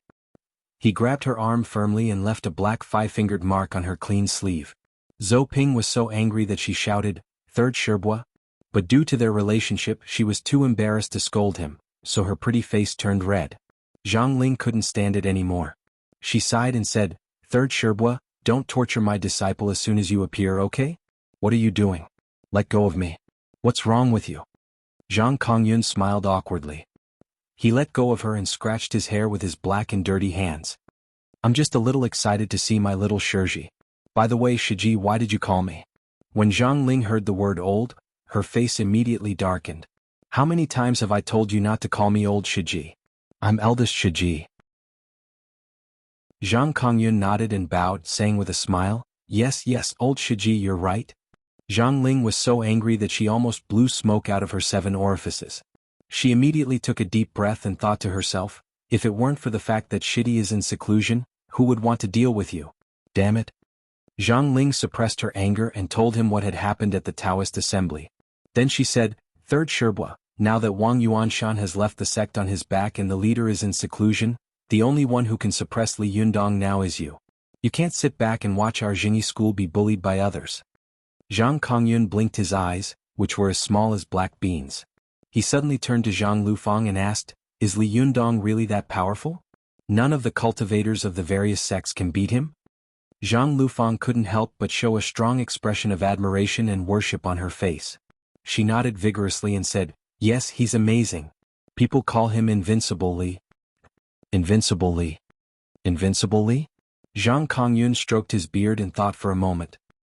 He nodded slightly and said, "Oh, he reached the golden immortal phase at such a young age?" Zhang Ling was stunned when she heard this. She said angrily, "How is that possible? At best he's at the top of the yang spirit phase." Zhang Kongyun said in surprise, "Then why does he claim to be invincible? I know of 10 Jinshin masters in the world, and there are even 5 living lightning retribution masters. I don't know if there are any living golden immortals. When he reaches the golden immortal phase, it won't be too late to call him invincible." Zhang Lufang suddenly asked, "The top 10 Jinshin masters? What are the top 10? Zhang Kongyun twirled his beard and said, "Of the top 10 Jinshin masters in the world, 3 are in the Jingyi school, 2 are in the Chuanjin Dragon sect and the Qingqing sect, and the other 3 are scattered in the Jinshan sect, Lu Guan Taoist sect and the Donghua sect. Well, these 10 people can easily defeat any Yang spirit master. Li Yundong is overestimating himself. How dare he claim to be invincible in the Yang spirit phase?" Zhang Ling sneered and said, "He reached the top of the Yang spirit phase at such a young age.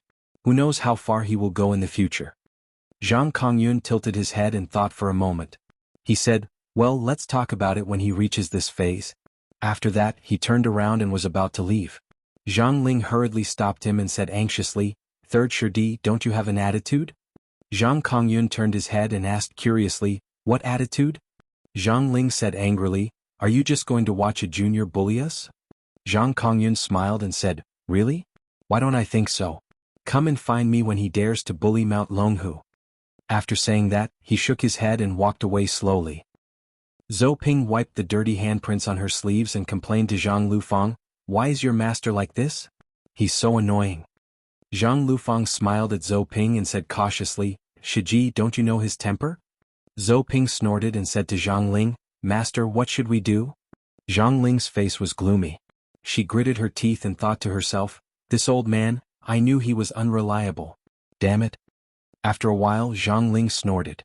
Just as she was about to speak, a clear cry of a crane suddenly came from the sky. After a while, a crane suddenly flapped its wings and stopped not far away. When Zhang Lufang saw the elegant and beautiful crane, she immediately ran over with a smile, put her arms around the crane's neck and said with a smile, "It's so strange. Why is there a crane here?" Zhang Ling frowned slightly and said to Zhou Ping, "Go over and have a look." Zhou Ping walked over and observed for a while. She saw that there was something tied to the crane's wings. She opened the crane's wings and took a look. Then she took out a small bamboo tube and handed it to Zhang Ling. Zhang Ling glanced at the note inside and couldn't help but sneer. Zhou Ping leaned over and couldn't help asking, "Master, what is this?" Zhang Ling sneered and handed the note in her hand to Zhou Ping. She snorted and said, "See for yourself. Hey, Zhang Huashui hasn't changed at all. He's still so overbearing." Zhou Ping glanced at it and saw that the words on the note were rough, and the tone was full of arrogance and condescension. She couldn't help but be furious. Who does the Qingqing sect think they are? 1,000 years ago they were just a branch of our Jingyi school. How dare they point their fingers at us like this? At this time Zhang Ling had already calmed down. She suddenly smiled and said, "They want an answer. Okay." Although Zhang Huashui is rude, it's impossible for him not to know that such wording will provoke a fight between the two families. I think he wants to make trouble for Li Yundong, and his Shixiang Zhang Tongtian is a cautious and well-behaved person. He must have suppressed Zhang Huashui and asked him to find out the truth before making trouble for Li Yundong.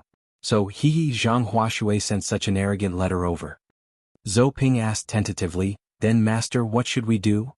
Zhang Ling laughed and said, "Zhang Huashui is one of the top 10 Jinshin masters in the world. If he wants to make trouble for Li Yundong, why don't we help him?" Reply to him. Zhou Ping asked again, "Should I go back and forth?" Zhang Ling couldn't help but say angrily, "Nonsense, do you need me to do such a small thing myself?" Zhou Ping was scolded, but she wasn't angry. Instead, she took the letter and left with her eyebrows raised. Zhang Lufang looked at Zhou Ping strangely, and then couldn't help looking at Zhang Ling. She couldn't understand at all. Why did her Shibua and Shiji have to make things difficult for Li Yundong? Zhang Lufang blinked her eyes and thought to herself, "Amateus, I heard that Zhang Huashui of the Qingqing sect is known as the fierce Zhang Fei of the cultivation world. If he makes trouble for Li Yundong, there will be a good show to watch." Chapter 522. Just as the forces of the various sects were surging in secret, there was a calm and peaceful atmosphere in the Fox Zen school. Go to the internet. Early in the morning, Ao Wushuang woke up from her meditation. She let out a soft breath, and a stream of white qi spurted out from her red lips like a sharp arrow. It went straight to the wall before dispersing. The breath of the beauty was like fragrant musk, and for a moment, the room was filled with a delicate and seductive atmosphere. Ao Wushuang opened her eyes and looked around. She saw a 40-inch plasma TV hanging on the wall. Just now, she had spurted out a breath, and the TV, which was more than 4 meters away from her, was covered with a layer of mist. Next to the TV was a luxurious stereo, and under her was a spacious and luxurious bed. The whole room was decorated fashionable and gorgeous. Ao Wushuang couldn't help sighing to herself. "I've been cultivating in seclusion all my life. I used to live with a wooden bed as my home. I didn't expect to live in such a luxurious place now. It's really unusual." While she was sighing with emotion, she suddenly saw a small piece of the mist on the TV screen across from her.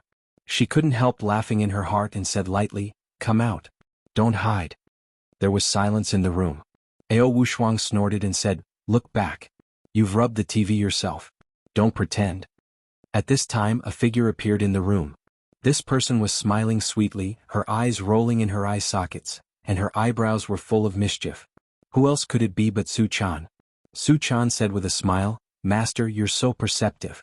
Ao Wushuang snorted and said, "Is it necessary for us to do this? What's the matter that can't be said directly? And you even used the invisibility skill to come here? Are you afraid that Li Yundong won't let you come to see me?" Su Chan quickly waved her hand and hurriedly explained, No, Yundong is very kind to me. Don't talk nonsense." Ao Wushuang looked at Su Chan with a strange expression. "Then why are you sneaking around? Could it be that you want to have a battle of wits with me again?" Su Chan sat next to Ao Wushuang with an obsequious smile on her face. She took her arm and said coquettishly, "Master, how dare I fight with you? Who in the world is as beautiful as you? Who is as intelligent as you? You are truly the most beautiful woman in history, the most intelligent." At first Ao Wushuang listened with a smile, but later she couldn't help but have goosebumps all over her body. As the saying goes, flattery never works. Even so, he couldn't stand being filmed like this. Ao Wushuang glared at him and said, "Cut the crap. What's the matter? Tell me now or I'll kick you out." Su Chan suddenly looked aggrieved and said with tears in her eyes, "Master, you just got out of trouble and now you want to kick me out?" Seeing that her tears came out of nowhere, Ao Wushuang didn't know whether to laugh or cry. She said, "You wicked girl, I'll tell you the door." Su Chan smiled through her tears and wiped her eyes with both hands. It was as if the weather in April had changed without warning. "I knew you're the best, master." Ao Wushuang pressed her forehead and shook her head helplessly. Why are you beating around the bush? Tell me quickly. Su Chan blinked her eyes as if she had summoned up a lot of courage and said carefully, Master, can you continue to teach me cultivation? Ao Wushuang was stunned and asked curiously, I've been away for so many days. Didn't Ziyuan and Li Yundong teach you anything? Su Chan paused for a moment, then put on a pitiful look and said, they're all too busy. Ao Wushuang chuckled and said, it's you who refuses to learn. Now even Zhou Qin's cultivation is almost higher than yours. When Li Yundong enforced justice on behalf of heaven, this little girl was still a weak mortal. Now she's about to have the bearing of a great cultivator. Are you anxious? As she spoke, Ao Wushuang couldn't help but raise her head. She remembered that she had threatened and tempted Su Chan a few days ago in order to make her cultivate well, but this little girl refused to learn. Now she regretted it and wanted to learn, didn't she? Ao Wushuang felt proud as if a surf was singing. She laughed and said, now you want to learn? Ha, I won't teach you anymore. Su Chan was so anxious that she quickly pulled Ao Wushuang's arm and shook it hard. Master, you can't do this. I'm your only disciple. How can you watch me become a burden? Ao Wushuang laughed and said, you also know that it's shameful to become a burden? Su Chan smiled apologetically and said, yes, when the time comes, my disciple will be useless. It won't just be me who will lose face but also you. Isn't that right, Master? Ao Wushuang squinted at Su Chan and snorted. She wanted to put on airs. Otherwise, if this girl got it too easily, she wouldn't know how to cherish it. Ao Wushuang thought for a moment and said, Su Chan, in fact, when you were young, I did a divination for you. This divination explained your life. When Su Chan heard this, her eyes widened and she quickly asked curiously, what did it say? Tell me quickly. Ao Wushuang said seriously, you have been lonely since you were a child, but your cultivation has been improving since you were young. It wasn't until you were 16 that you met your lover. But after that, it was difficult for you to improve your cultivation and you were laughed at by others. It wasn't until you were 20. When Su Chan heard that she had met her lover at the age of 16, she thought to herself, isn't that Yundong? Haha, did Master really do a divination or did she just say it casually? But when she heard that it would be difficult for her cultivation to improve in the future, this sentence immediately touched her sore spot. The little girl suddenly became anxious and hurriedly asked, what about after the age of 20? Can I make great progress after the age of 20? I still have to wait for 4 years? But Master, what realm will I be in after the age of 20? Ao Wushuang coughed dryly and said mysteriously, after the age of 20. Su Chan's eyes widened and her heart thumped wildly. She asked nervously, what about after the age of 20? Can I cultivate to become a 6-tailed fox? Or a 7-tailed fox spirit? Could it be an 8-tailed fox? Ao Wushuang said seriously, after the age of 20, you will slowly get used to being a burden. After that, she couldn't help laughing out loud. Su Chan was flustered and exasperated. Master, why are you like this? Ao Wushuang laughed for a while. She held back her laughter, glared at Su Chan and scolded with a smile, isn't that so? I've been away for so many days. Have you made any progress in your cultivation? Su Chan seemed to be really a little angry. She jumped out of bed and walked out angrily. As she walked, she muttered, bad master, I hate you, I hate you. You don't even want to teach your own disciple. I hate you so much. When Ao Wushuang saw that Su Chan was about to reach the door, she didn't feel that she was slowing down. She was hesitating and dawdling, and she couldn't help laughing in her heart. Ao Wushuang saw that it was about time, so she said, if you really want to cultivate, you can't give up halfway this time. Otherwise, I won't be polite to you. Su Chan suddenly turned around like a gust of wind and rushed to Ao Wushuang. Her eyes were wide open, and her slender eyelashes were like 2 small brushes, flickering. Her little head was like a chicken pecking rice, nodding vigorously. Yes, Chaner is the most obedient. Ao Wushuang laughed and said, you are the most disobedient one. Su Chan giggled and shamelessly took Ao Wushuang's arm. She said with a smile, anyway, I'm your only disciple. You can't find anyone else who is more obedient than me, so Master, just make do. Ao Wushuang looked at Su Chan with a smile, her eyes full of affection. She stroked Su Chan's hair and said, don't talk about these useless things. Hurry up and sit down to meditate. I want to see how your cultivation is now. As she said this, Su Chan said ong and sat down obediently. But as soon as she sat down and her expression had just calmed down, she heard a burst of cheers coming from outside the room. It was the little foxes shouting. Ling Yu's crisp voice was heard and she said in surprise, "Leader, you bought a lot of delicious food today." As soon as Su Chan heard this voice, her eyes, which had just closed, suddenly opened. Her eyes were wide and her eyeballs were rolling. She raised her head and unconsciously looked out of the door. Her neck was stretched out and her feet were eager to move. She couldn't wait to rush out to see what delicious food Li Yundong had bought. But as soon as Su Chan moved, she heard Ao Wushuang coughing hard beside her. The little girl turned her head and saw Ao Wushuang looking at her with a frosty face. Her eyes were full of threat, as if she was saying, "You dare to go out and try." Su Chan immediately shrank her head and sat down again obediently. But she was a little unwilling, so she muttered in a low voice, "Can't I go out and take a look? Maybe some of them are for me." Ao Wushuang said angrily, "No, cultivators have to be pure and have few desires. How can you cultivate like this?" Su Chan shrank her head and said aggrievedly, "I was just saying." Ao Wushuang's eyebrows suddenly rose. She couldn't help but say angrily, "Do you want to annoy me to death? Just now you said that you would cultivate well, but in less than a minute you're distracted." Su Chan's face turned red from the scolding. She had no choice but to sit up straight and concentrate on meditating. But no matter how hard she tried, the voices outside the door kept ringing in her ears. They drilled into her head through her ears like quicksilver pouring into the ground. Su Chan could only hear the other little foxes outside the door cheering and shouting, "Oh, I love this. Don't argue. This is for me. That one is yours. Nonsense, leader bought this for me. If you don't believe me, you can ask him. Leader, tell me, who on earth did you buy this for?" Li Yundong, who was outside the door, was obviously troubled by the harassment. He said loudly, "Stop arguing. This is for Su Chan and these are for you." Su Chan immediately opened her eyes again, her face full of surprise.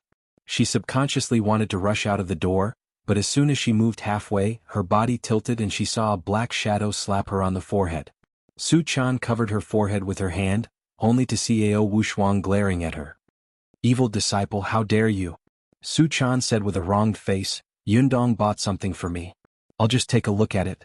It won't take long." Ao Wushuang's face was full of anger. "Bastard. If you have the guts, say it again. We cultivators pay attention to not changing our expressions even if Mount Tai collapses in front of us. Do you deserve to be called a cultivator like this?" Su Chan was startled.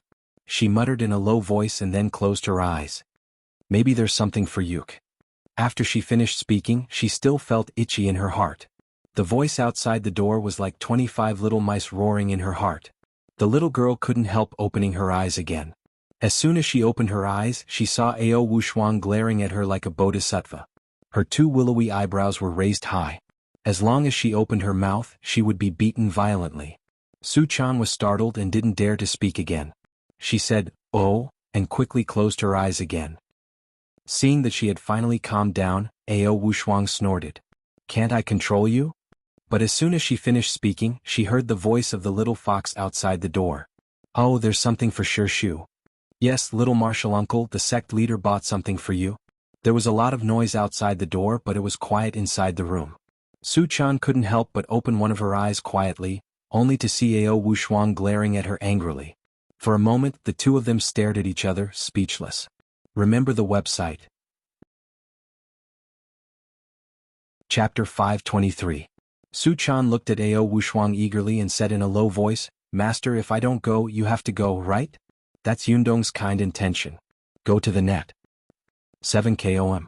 Ao Wushuang said angrily, "No, I won't go and you can't go either.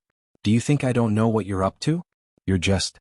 But before she could finish her words, she heard Li Yundong shouting at her from outside the door, "Qianbei Ao Wushuang, Ziyuan has picked out a dress for you.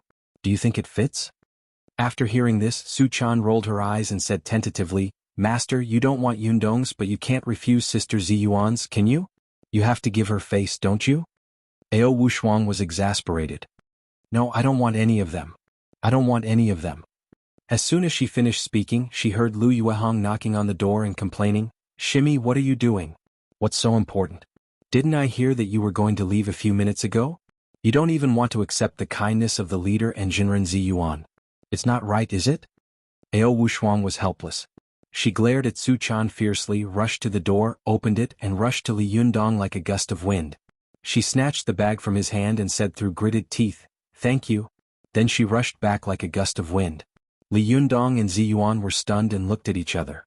Li Yundong stared blankly and said, "What's wrong with her? Who offended her?" Zi Yuan also stuttered and said, "That's my thing. Your thing is in my hands." Ao Wushuang returned to the room with a cold face, only to see the little girl sitting on the bed and meditating, as if she had already entered a trance. Ao Wushuang was stunned and couldn't help nodding. She thought to herself, "She's worth teaching." She wanted to test Su Chan, so she shook the bag in her hand and said, "Chaner, do you want to know what's inside?" But Su Chan was still motionless like a stone. Ao Wushuang was stunned. She knew her disciple's character very well, and she knew that Su Chan would never be unresponsive. Her heart couldn't help but move, and then she became furious. She pointed at Su Chan on the bed. Sure enough, Su Chan's body suddenly disappeared with a whoosh, leaving only a Liujiayin spirit talisman floating slowly in the air. Ao Wushuang was furious. "Evil disciple, how dare you fight with me?" She suddenly turned around and wanted to rush out and pull Su Chan back, but then she thought, "You can't force a melon to be sweet. Su Chan is so playful and lively. Cultivation is really a headache. What would happen if this went on?" Thinking of this, Ao Wushuang couldn't help but feel a headache. An idea suddenly flashed through her mind and she thought to herself, "Do I have to use this method?" Su Chan used the trick of a cicada escaping from its shell and slipped outside. But not long after she slipped out, she regretted it. When she saw clearly what Li Yundong had bought for her, she sneaked back. As soon as she entered the door, she saw Ao Wushuang sitting cross-legged on the spot, motionless like a clay bodhisattva. When Su Chan saw her Liujiayin spirit talisman lying quietly in the same place, she knew that her trick had been seen through. Her heart skipped a beat. Just as she was about to rush over and use her method of acting coquettishly to get away with it, she heard Ao Wushuang sigh. Ao Wushuang opened her eyes, which were full of disappointment. She said to Su Chan with a look of exasperation, "Chaner, do you still want to continue on the path of cultivation? Do you really want to see yourself become a burden to Li Yundong?" Su Chan knew that she was in the wrong. She lowered her head, rubbed the corner of her clothes and whispered, "No, I don't want to." Ao Wushuang sighed and said, "As Li Yundong's partner, you don't want to make progress in cultivation. Have you ever thought that if you meet an enemy in the future and they attack you? If you are caught, even if Li Yundong has great ability, he can only be captured and killed." Speaking of this, Ao Wushuang's eyes suddenly turned red. She choked and said, "Do you know how Wang Yuanshan was caught in the end? At that time he was the youngest Jinshin master in the world, and everyone said that he would be the best in the world in the future. But it was because of me, because my cultivation was too low, that I was finally caught by the people of Jingyi School, and then Jingyi School used me to lead Wang Yuanshan into a trap. In the end, I had to live alone for the rest of my life and heech." Speaking of this, Ao Wushuang couldn't help but burst into tears. Only then did Su Chan know why her master had been forcing her to cultivate. She also seemed to feel the same way and felt sad in her heart. She couldn't help but reach out to hold Ao Wushuang's hand, tears streaming down her face. Ao Wushuang sighed and said, "Chaner, do you know why I only favored you in the Fox Zen school? It's because you are the most similar to me at that time. We are both playful and naive. I just don't want you to follow my old path and follow in the footsteps of Wang Yuanshan and me." Su Chan couldn't help crying. She threw herself into Ao Wushuang's arms and cried, "I'm sorry, master. It's my fault. I will cultivate hard in the future." Ao Wushuang grabbed Su Chan's hand and said, "If you want to cultivate, you have to go back to the mountain with me and stay away from the secular world. Only in this way can you calm down and cultivate in peace. Can you do that?" When Su Chan heard this, she immediately stopped crying. Her eyes widened and she thought to herself, "Am I going to be separated from Yundong? How can I do this? How can I live without Yundong?" Su Chan widened her eyes and looked at Ao Wushuang with tears in her eyes. She cried, "Master, I can't do without Yundong. Without him, I feel empty in my heart, as if I have lost my soul. If that happens, I will definitely not be able to cultivate well." Ao Wushuang looked at Su Chan fixedly. After a long time, she sighed and shook her head, saying, "It's a sin, it's really a sin. I knew it would be like this. But you can't go on like this. When you are by his side, you are playful and have no mood to cultivate. When you leave him, you are worried and can't cultivate either. What should we do?" Su Chan was stunned and lowered her head. She hesitated for a long time before slowly raising her head and saying with a red face, "As long as Yundong cultivates to the Jinshin phase, we can't." Su Chan stammered and stammered. Ao Wushuang couldn't help but snort and said, then we can have dual cultivation, right? Su Chan's cheeks suddenly turned red. She snorted softly like a mosquito and nodded slightly. Yes. Ao Wushuang couldn't help sighing and said, Jinshin, hey Jinshin. There are hundreds of thousands of cultivators in the world, but how many of them are in the Jinshin phase? I can count them with both hands. He has only cultivated for more than half a year. When do you expect him to cultivate to the Jinshin phase? Su Chan couldn't help but raise her head boldly and say to Ao Wushuang, but didn't Wang Yuanshan also cultivate to the Jinshin phase at a young age? Ao Wushuang sneered and said, Wang Yuanshan began cultivating in his mother's womb. Before he was born he was given elixirs. At the age of 14, his yang spirit reached the advanced level, and it took him until he was 30 years old to cultivate to the Jinshin phase. Do you know how many elixirs he took in the past 16 years? Just the dregs of the medicine can be piled up to form a Mount Tianlong. If it weren't for his great perseverance and wisdom, he wouldn't have been able to cultivate even if he had 2 medicine mountains. Moreover, do you think it's so easy to cultivate to the Jinshin phase? Since ancient times, in order to cultivate to the Jinshin phase, one must have extraordinary cultivation talent, coupled with a large number of elixirs. Only then can one succeed. If one's talent is slightly inferior, no matter how many elixirs there are, it will be useless unless there is a Dun Jin Dan. Humph, if a fool takes the Dun Jin Dan he can also reach the Jinshin phase. However, is it so easy to refine the Dun Jin Dan? If Li Yundong wants to cultivate to the Jinshin phase, he either has to pile up elixirs or take the Dun Jin Dan. In order to reach the Jinshin phase, Wang Yuanshan almost lost the family property of the Linggong sect. If it weren't for Zhang Tianshi, the leader of the Jingyi school, who saw that he was young and promising and had been supporting him, and his shimi worked hard to raise funds, how could he have persisted? Hearing this, Su Chan was depressed. Then what should I do? Do I really have to get used to being a burden after the age of 20? Ao Wushuang looked at Su Chan, sighed and said, it's not that there are no other ways to improve your cultivation, but... Hearing this, Su Chan's eyes lit up and she quickly asked, what is it? Ao Wushuang hesitated for a moment and said, dual cultivation? Su Chan suddenly looked like a deflated ball and said dejectedly, isn't that the same as not saying anything? Now Yundong's cultivation is so much higher than mine, and he hasn't cultivated to the Jinshin phase. How can he do dual cultivation? Ao Wushuang glared at Su Chan. What are you thinking? I'm talking about small dual cultivation. Su Chan was stunned, but soon she said disappointedly, I've also thought about this, but every time I take qi from Yundong. If he continues like this, his cultivation will be sucked back by me. Ao Wushuang was so angry that she laughed. What do you know? There are many sects in small dual cultivation. Among them, the Taoist sect in the middle of Sichuan has a secret method of dual cultivation.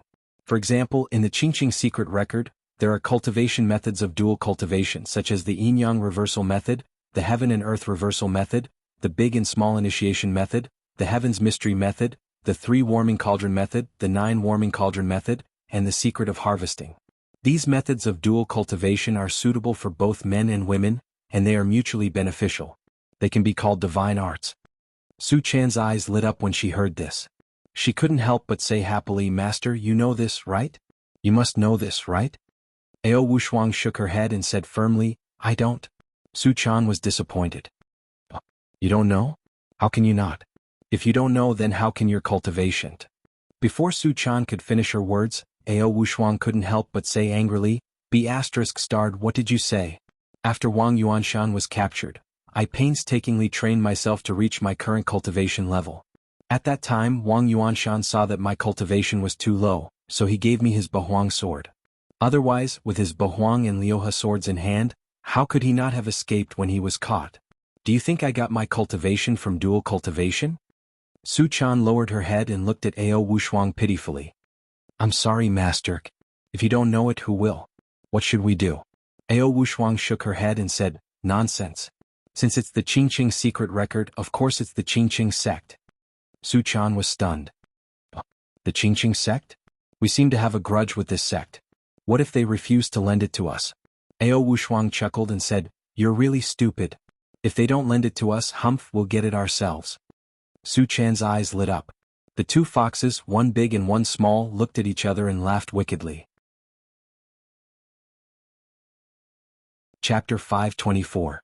After the 2 fox spirits, one big and one small, decided to go to Mount Qingqing to steal the Qingqing secret record. They began to look at each other sneakily and snicker. Go to the internet. 7 km. Su Chan kept nudging Ao Wushuang with her arms and said with a sneaky smile, Master, why didn't I know that you were a thief? What if someone finds out? As she spoke, she suddenly said nervously, what should we do if Yundong finds out? Ao Wushuang was stunned, but she quickly snorted and said, if he finds out, you can tell him that this is the tradition of our Fox Zen school. Su Chan's eyes widened. Stealing is a tradition of the Fox Zen school? Ao Wushuang said disapprovingly, the founder of our Fox Zen school, Pan Shi, learned his skills by stealing. Why is the mystical silver fox so powerful? Isn't it because she's good at stealing? Besides, we didn't steal these skills to do bad things. Why can't we steal them? Seeing that her master was speaking so confidently, Su Chan didn't take it to heart. Instead, she said excitedly, when are we going? Ao Wushuang looked at the sky and said, we'll go in the evening. Su Chan jumped up and clapped her hands. That's great. We can also eat Yundong's dinner. Ao Wushuang scolded angrily, all you know is to eat. Su Chan made a face at Ao Wushuang and said, because Yundong cooks delicious food, not like you. Ao Wushuang was about to get angry, but she saw Su Chan rushing out of the room with a smile. She shook her head helplessly. After Su Chan left the room, she saw the little foxes gathered in the living room. Suddenly, a deafening cheer burst out. The little girl was startled. She covered her ears and asked in confusion and astonishment, what's wrong? What happened? Ling Yu grabbed Su Chan with a face full of ecstasy and shook her arm hard. Leader has decided to pass on the heavenly Jindan technique to us. Su Chan couldn't help opening her mouth wide. Ah, is he going to teach us the heavenly Jindan technique? Lu Yuehong was also surprised and said to Li Yundong, Leader, why do you suddenly want to pass on the heavenly Jindan technique to us? Li Yunyang said with a smile, although this is a magic created by Mr. Naiwen Chinpu, it can be regarded as one of the legacies left behind by the mystical silver fox. Passing it on to you can be regarded as returning it to its owner. For a moment, everyone in the Fox Zen school cheered. Although Ziyuan was also smiling, there was a trace of confusion and worry in her eyes. When the two of them were busy in the kitchen, Ziyuan asked while washing vegetables, why do you want to spread the heavenly Jindan technique now? Li Yundong skillfully cut the shredded radish, sighed softly and said, at the Taoist assembly, the Fox Zen school was the target of public criticism. Although the appearance of the Japanese resolved some of the crisis, the appearance of Yen Fong put the Fox Zen school in the teeth of the storm. In addition, I accidentally split open the Emperor's clock and released many cultivators. I've been thinking about what you said before. If the great calamity of the cultivation world is really caused by you, I think. As he said this, Li Yundong suddenly stopped what he was doing and said worriedly, if this great calamity is really caused by me, I think I will take the initiative to resign from the position of leader of the Fox Zen school. Ziyuan's movements also paused, and her body stiffened slightly.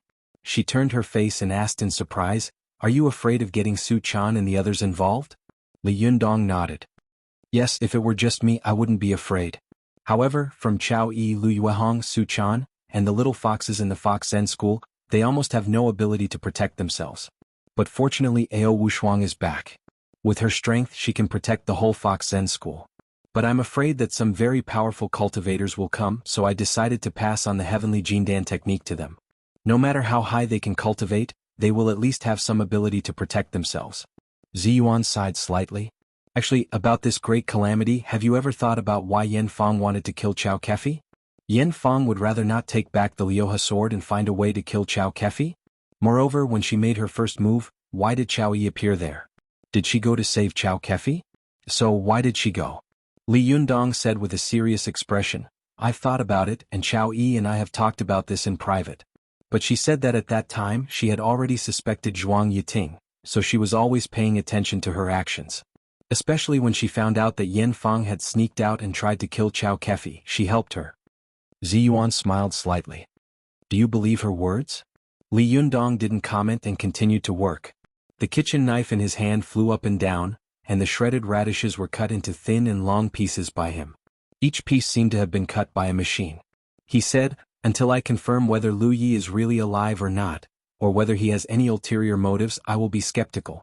Ziyuan also turned her head and continued with the work at hand. She suddenly said, have you ever thought about Li Yundong saw that Ziyuan had suddenly stopped halfway through her words. He turned his head strangely and said with a smile, "What's wrong? What are you thinking about? Why are you so hesitant today?" Ziyuan looked at Li Yundong seriously and said without blinking, "Have you ever thought about setting up your own sect?" Li Yundong was shocked. "Setting up my own sect? What?" Ziyuan turned around and said with a solemn face, "Li Yundong, I know that you are affectionate and righteous, but you should understand that the Fox Zen school is always the so-called evil path. No matter how hard you work, someone will eventually talk about it. Moreover, the blow and trauma that the mystical silver fox caused to the entire cultivation world was too serious. You can't imagine it at all. If the mystical silver fox is really resurrected, the whole cultivation world will regard you as a public enemy. At that time, no matter whether you are a good person or not, no matter what great good deeds you have done in the past, they will attack you crazily until you, the leader of the Fox Zen school, are destroyed and the mystical silver fox is sealed again." Li Yundong also turned around. He thought for a while and said, "I can understand why they are hostile to the Fox Zen school, but what I don't understand is why the whole cultivation world is so hostile and vigilant towards the mystical silver fox. What did she do before?" Ziyuan hesitated for a moment, her eyes full of hesitation. She thought for a moment, sighed and said, "Forget it. You should have known these things." Ziyuan stroked her hair and said, "You have stayed in the spirit space for tens of thousands of years and read all kinds of ancient books, but have you found any records about the mystical silver fox?" Li Yundong was also surprised and said, "If you didn't mention it, I wouldn't have noticed it. Now that you mention it, I remember that in the ancient books in the spirit space, there is no mention of the mystical silver fox. Most of them are slanderous to the Fox Zen school. There is only a slight mention of the founder of the Fox Zen school, the Rock Fox." Ziyuan nodded and said, "That's right. After the Rock Fox founded the Fox Zen school, he defeated many good cultivators with a psychic fan of 7 treasures. Later, these cultivators felt deeply humiliated by being defeated by the Fox spirit and began to ruin the reputation of the Fox Zen school everywhere. The next 2 generations of sect leaders were also disappointing, and they made the Fox Zen school a mess. But at this time, the Fox Zen school only had a bad reputation and was a little notorious. It was not a demon that everyone would talk about." Li Yundong said, "Until the mystical silver fox appeared?" Ziyuan nodded slightly. "Yes. The mystical silver fox was the 4th generation leader of the Fox Zen school. When she first took over, the whole Fox Zen school was in a mess. Moreover, ever since the Fox Zen school's elder Rock had immortalized, the majority of the Fox Zen school's members had been female. Most of the Fox Zen school's Buddhist magic was Buddhist magic, and most female cultivators could not learn the masculine and powerful Buddhist magic. Therefore, after 2 generations, the Buddhist magic of the Fox Zen school had almost been lost. In order to change this situation, the mystical silver fox secretly disguised herself as a nun and sneaked into Mount Wutai to learn Buddhist magic." Li Yundong asked, "Did she learn it secretly?" Ziyuan nodded and said, "The mystical silver fox turned into a nun and secretly learned the Great Vajra technique. However, when she practiced the Great Vajra technique because it was for men to practice, women would be burned if they practiced it. As a result, the mystical silver fox was possessed by the devil, but later she was saved by the passing Zen master Huifa in the body of Tong Yang. Later, the mystical silver fox felt grateful for her life-saving grace and was willing to serve her with her body. However, she was severely reprimanded by Zen master Huifa. You lost your virginity to save others. Although you did evil with them, you had a good heart. However, if you lost your Buddhist heart because of your greed for beauty, although you did good deeds to repay kindness, it was a bad result." Later, Zen master Huifa chased the mystical silver fox down the mountain. The mystical silver fox was ashamed, resentful, and angry. She felt that Zen master Huifa despised her because she was a fox demon and her 6 senses were not clean. Therefore, the mystical silver fox swore to cultivate to become an immortal and humiliate Zen master Huifa. Li Yundong was fascinated and couldn't help sighing. There's such a bad fate? Ziyuan shook her head with a bitter smile and said, "It's nothing." Later, the mystical silver fox turned into a beautiful woman and sneaked into the Taoist holy land of Mount Longhu to learn Taoist magic. Later, because of her natural fox charm, Zhang Guang, the leader of the Jingyi school, fell in love with her. Zhang Guang was obsessed with the mystical silver fox. For this reason, he even abandoned his fiancée Mao Jiao, who had been engaged to him before he was born. Zhang Guang's actions caused Mao Jiao's father, Mao Kong, the great grandmaster of the Maoshan sect, to be furious. From then on, Mount Longhu and Mount Mao have been at odds with each other, and they have been fighting for more than 10 years. Since then, the southern Taoists have been at odds with each other. Li Yundong couldn't help but say in surprise, "Is there such a thing?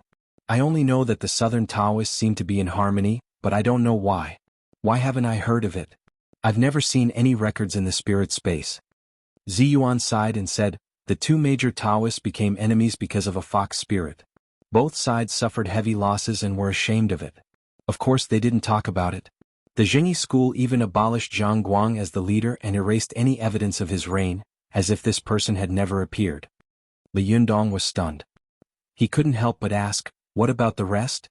Ziyuan continued, "The mystical silver fox provoked the southern Taoists to start a war. After that, the two sects suffered heavy losses. Mao Kong and Mao Jiao were both killed in the battle, and their spirits and bodies were destroyed. Zhang Guang and his disciple also died tragically." After the battle between the Jingyi school and the Maoshan sect, they began to make peace. The two major Taoist sects issued a kill order to the mystical silver fox at the same time.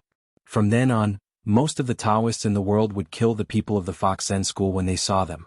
In order to save her life and become stronger, the mystical silver fox turned into an old woman and sneaked into the Qingzhou sect of the Qingzhou Mountain Pavilion. She stole the supreme elixir of Taoism, the Diuan Jindan and the Three Elixir Code. From then on, she gathered the Buddhist Dharma and Taoist magic arts in one body and became a master of both Buddhism and Taoism. After the mystical silver fox achieved great success in cultivation, she came to Mount Wutai and challenged Zen Master Huifa in public as she wished. Zen Master Huifa's spiritual power was greatly reduced because his Tongyang body was broken. He was defeated in the battle. After humiliating him, the mystical silver fox left. 3 days later, Zen Master Huifa died of serious injuries. His successor disciple, Wu Neng, declared that the mystical silver fox was a great enemy of Buddhism and began to discredit the mystical silver fox and her sect on various occasions. Therefore, over time, Fox Zen was derided as Wild Fox Zen by the world. After the mystical silver fox reached the peak of Buddhism and Taoism, she was still unwilling to give up. In order to become stronger at this time, she finally did something that almost caused the cultivation world to fall into a disaster. Li Yundong's expression was awe-inspiring when he heard this. He quickly asked, "What is it?" Just as Ziyuan was about to speak, the kitchen door was suddenly pulled open. Su Chan said in surprise at the door, "Yundong, there are guests at home." Li Yundong was stunned. "Who's here?" Su Chan said with a strange expression, "Wan Xinye." Li Yundong and Ziyuan looked at each other and asked, "What is he doing here?" 8. Yeah. Baidu search. To read the latest chapter, please visit 8 Degrees Bar Updates fastest. Chapter 525. Li Yundong wiped his hands and walked out of the kitchen. Sure enough, he saw Wan Jinyuan standing in the living room in a suit with a small suitcase in his hand. The little foxes in the room were all looking at the uninvited guest with vigilance and doubt. Go to the internet. 7 KOM. 8. Do Baidu search, Master Wan. Although he didn't know the purpose of Wan Jinyuan's visit, Li Yundong still cupped his hands and said politely with a smile, "How have you been since the Taoist assembly?" Wan Jinyuan waved his hand and said with a wry smile, "Jinrenli, don't be so polite. There are no outsiders here, so you don't have to be so polite." Li Yundong smiled slightly and said, "Master Wan, what can I do for you?" Wan Jinyuan looked around and saw that the living room was full of people, all of whom were looking at him with bright eyes. He thought for a moment and said, "Jinrenli, can we find a quiet place to talk?" Li Yundong smiled and said, "How about going to my room?" Wan Jinyuan bowed slightly and said, "Amateus, please lead the way." Under everyone's curious gazes, Li Yundong took Wan Jinyuan to the room. After closing the door, he asked, "Master Wan, there are only the two of us here. Can you tell me what you want now?" Wan Jinyuan was not in a hurry. He looked around and said with a smile, "Jinrenli, you are so carefree. In this blessed enclave with a beauty by your side, you are really as happy as an immortal." Li Yundong remained calm and didn't answer him. He just stared at Wan Jinyuan. After looking around for a while, Wan Jinyuan saw that Li Yundong didn't answer, so he coughed dryly and said, "Jinrenli, let's get straight to the point. I came here to ask you for help." Li Yundong smiled slightly and said, "Master Wan, you really know how to joke. As the largest sect of external alchemy, your Gizao sect has both money and power. What can't you solve? Why did you come to me for help?" Wang Jinyuan raised his head and laughed. Jinrenli, you can't say that. As the saying goes, every dog has its day. Who doesn't need help? Li Yunyang smiled and said, Master Wan, what can I do for you? Wang Jinyuan nodded slightly. He stroked his goatee with his hand and said with a smile, Jinrenli, if I know correctly, the heavenly Jindan technique should be with you, right? Li Yundong's heart skipped a beat and he thought to himself, sure enough, they're here. Li Yundong nodded and said, yes, I do. Wang Jinyuan chuckled and said, Jinrenli, I have a presumptuous request. Well, can you lend me the heavenly Jindan technique? Li Yunyang frowned slightly. Seeing this, Wang Jinyuan immediately said, Jinrenli, don't worry. I won't let you suffer any losses. If you have any request, just say it. As long as I, Wan Zhen, can take it out, I will definitely offer it with both hands. Li Yundong laughed in his heart. The best immortal pen in your hand has been stolen, and the Rinyuan Jindan in the past has also been stolen by me. What good things do you have now? Even if there is, how can you guarantee that it won't be robbed again? Li Yundong chuckled and said, Master Wan, you must be joking. The heavenly Jindan technique is a secret of the mystical silver fox. How can I make the decision to lend it to outsiders? Wang Jinyuan stared at Li Yundong with bright eyes. Suddenly he smiled meaningfully and said, Jinrenli, since we've made it clear, let's be frank. I believe you also understand that the heavenly Jindan technique is not the original work of the Fox Zen school. It is the posthumous work of Mr. Naiwan Chin Pu.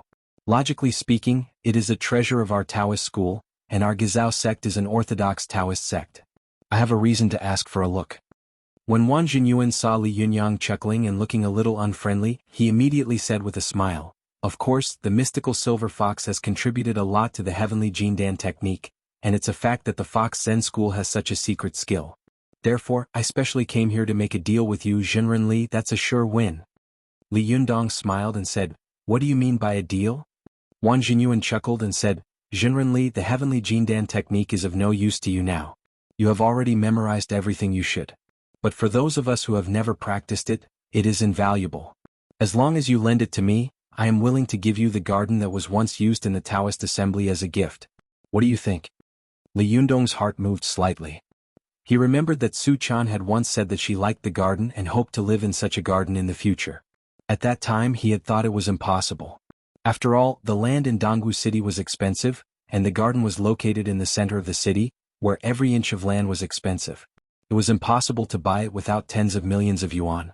Wang Jinyuan was actually willing to spend tens of millions of yuan to buy the heavenly Jindan technique in his hands? Not to mention anything else, if he sold this garden he would become rich. There was no need to worry about the food of the Fox Zen school. Li Yundong was born in a poor family, so he knew very well the hardships of making money. There was a huge sum of money in front of him. For a moment, no matter how determined Li Yundong was, he couldn't help but feel a little tempted. However, Li Yundong had cultivated a good temper in the spirit space. Although there were waves in his heart, his face was still as calm as water. Seeing that Li Yundong was calm, Wang Jinyuan pondered for a moment. He thought that Li Yundong didn't like it, so he said with a smile, of course, Jinrenli, you are so high that you don't like it. However, I know that because you are short of money you didn't live in Mount Tianlong anymore, so... Wang Jinyuan smiled and took out a stack of documents from the small suitcase he carried with him. He said, I rented Mount Tianlong again. As long as you agree, I can immediately transfer these documents to you without a penny. The Fox Zen school can return to Mount Tianlong today. Li Yundong was suddenly moved.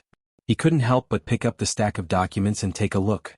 He was shocked in his heart. Wang Jinyuan is really powerful. He can actually cater to my needs to this extent? Seeing that Li Yundong was really tempted, Wang Jinyuan was secretly proud and threw out another heavy bomb. He said, Jinrenli, if you think this is not enough, I have another thing that I can exchange with you. Li Yundong calmed down slightly and asked, what is it? Wang Jinyuan smiled and said, the Diun Jindan. When Li Yundong heard this, no matter how determined he was, he couldn't keep calm. He took a deep breath and said in surprise, the Diun Jindan? You have the Diun Jindan? Wang Jinyuan smiled slightly and asked non-committally, Jinrenli, are you willing to exchange for it? In Li Yundong's opinion, any of the first two things that Wang Jinyuan had taken out was enough to exchange for the heavenly Jindan technique. Although the heavenly Jindan technique was a priceless treasure, it was only for those cultivators who had never practiced this kind of magic. For people like Li Yundong who had practiced it and kept a handwritten copy, it was just a rare commodity. However, Wang Jinyuan had not only used a garden worth tens of millions of yuan and Mount Tianlong to exchange for it, but also used the Diyuan Jindan. No matter how precious the heavenly Jindan technique was, it was not as precious as the Diyuan Jindan. Moreover, Li Yundong had heard that Wang Jinyuan wanted to refine the Diyuan Jindan, but he had not succeeded because he lacked a guiding drug. But after not seeing him for a month, had he actually succeeded? The other party's offer was too high, and the conditions were ridiculously generous. Li Yundong became vigilant and asked, Master Wan, as far as I know, no one has refined the Diyuan Jindan since Liu Bowen in the Ming dynasty. Where did you refine the Diyuan Jindan? Even if you can refine the Diyuan Jindan, you must have other requests besides the heavenly Jindan technique, right? Wang Jinyuan chuckled and said, Jinrenli is really perceptive. You're right, I do have other requests. Seeing that Wang Jinyuan had admitted it, Li Yundong was a little relieved and asked, What's the matter? Wang Jinyuan said, I'm refining the Diyuan Jindan now. As long as you are willing to give me the heavenly Jindan technique and find the guiding drug for me, I will give you the garden of Dongwu City and Mount Tianlong. I will also give you one of the Diyuan Jindan that I refine in the future. Li Yundong was moved, but he quickly calmed down. You'll give me one? The Diyuan Jindan is such a precious elixir. How many can you refine in one furnace? What if I can only refine one? Wang Jinyuan chuckled and said, Jinrenli, you worry too much. It's already amazing for ordinary external alchemy to be able to refine one elixir in one furnace. But our Gizao sect can refine at least 2 elixirs in one furnace. Sometimes we can even refine 9 elixirs in one furnace. Li Yundong couldn't help but say with some admiration, Amazing. As expected of the leading sect of external alchemy. Good means good Taoism. Wang Jinyuan laughed proudly and said, Thank you for your praise, Jinrenli. I don't deserve it. However, Li Yundong suddenly asked, But Master Wan, what is this guiding drug? And where is it? There are so many people. Why did you ask me? Wang Jinyuan said with a smile, Jinrenli, I expected you to ask this. This guiding drug is a 1,000-year-old snow lotus, which can only be found in the holy mountain of Shuiyu in Tibet. Li Yundong asked in confusion, Since you know what the guiding drug is and where it is, why don't you find it yourself? Wang Jinyuan couldn't help sighing and said, Jinrenli, do you really not know or are you pretending? Li Yundong cupped his hands and said, Master Wan, please explain. Wang Jinyuan stared at Li Yundong for a while and said, Jinrenli, since the Manchus entered the Qing dynasty, the Buddhism of the Central Plains and our Taoism have been suppressed one after another. The power of the cultivation world has been declining, and the power of Tibetan Buddhism has been flourishing. Although the power of Tibetan Buddhism has returned to Tibet after the founding of the People's Republic of China, the 3 parties have been secretly hostile to each other. This is a reality that everyone knows. This 1,000-year-old snow lotus is a sacred object of the Tibetan esoteric sect, and it grows on the holy mountain. It is protected by the mountain-protecting monks and mountain gods of the esoteric sect. Do you think that anyone can go up and take it away? Li Yundong became more and more surprised. He asked, Then how do you know that I will definitely be able to go up and take it away? Wang Jinyuan looked at Li Yundong meaningfully and said with a smile, Jinrenli, I heard that the newly found Banda Lam of the Tibetan esoteric sect. She is your good friend. Li Yundong's heart suddenly trembled. He suddenly shouted, How did you know? Wang Jinyuan laughed and said, Jinrenli, when you were unknown in the past, no one knew what you had done. Now that you are famous all over the world, there is no place to hide anything from you. Who wouldn't know? Li Yunyang stared at Wang Jinyuan suspiciously and asked, You mean if I give you the heavenly Jindan technique and this 1,000-year-old snow lotus, you will transfer the gardens of Dongwu City and Mount Tianlong to me and give me a Diyuan Jindan, right? Wang Jinyuan smiled and said, Yes. However, Jinrenli, even if you don't take the 1,000-year-old snow lotus, I'm willing to exchange the gardens of Dongwu City and Mount Tianlong for the heavenly Jindan technique. As for the Diyuan Jindan, it depends on whether you, Jinrenli, are interested in it. 8. Yeah. Baidu search.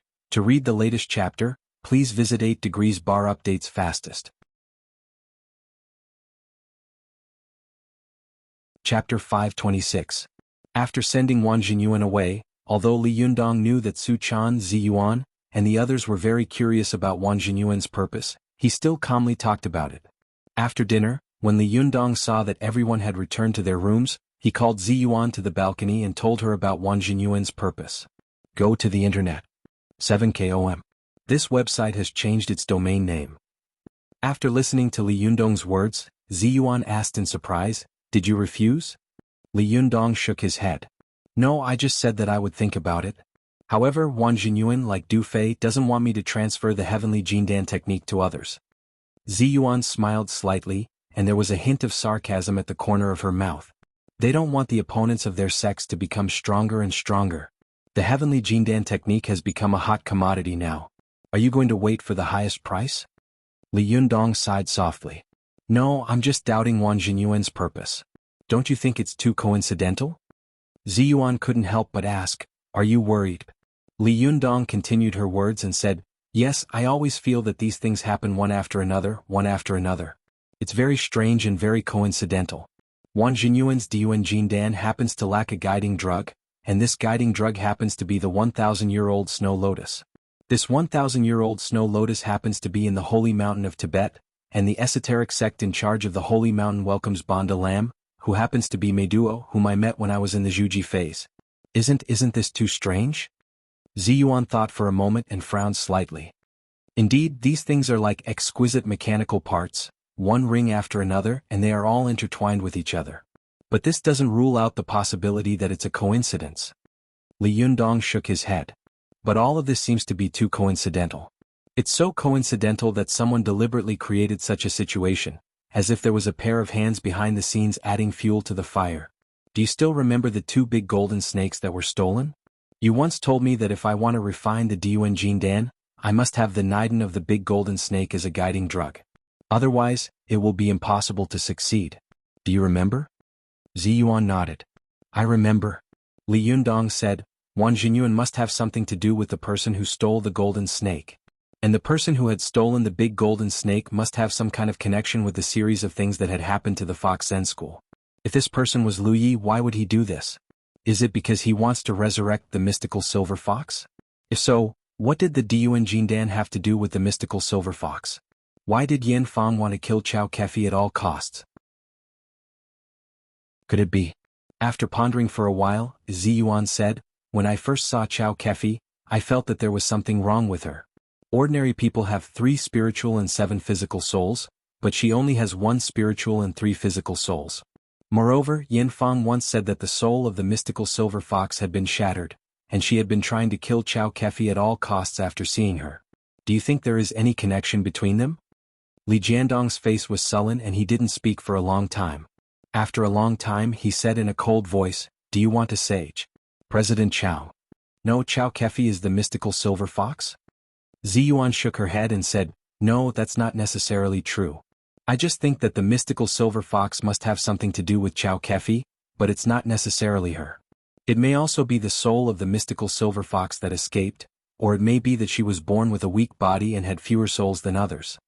Li Jiandong didn't comment. He was silent for a long time and didn't say a word.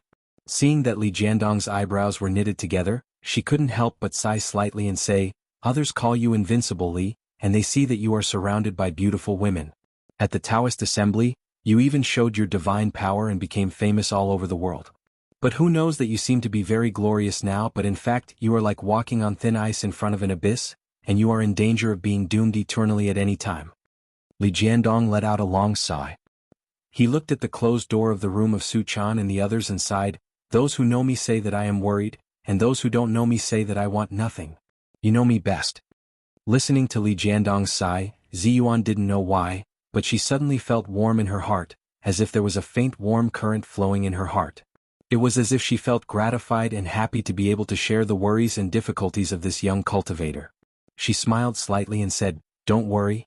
So many troubles have come over in the past. Now that you have become so strong, you are afraid of everything?" Hearing this, Li Jiandong also chuckled. Just as he was about to speak, he suddenly saw 2 beams of green light flash across the roof, quickly crossing the sky and disappearing into the horizon. Li Jiandong was stunned. "Who is that?" Ziyuan also looked surprised and said, "I saw the figures just now. It seems to be Su Chan and Ao Wushuang."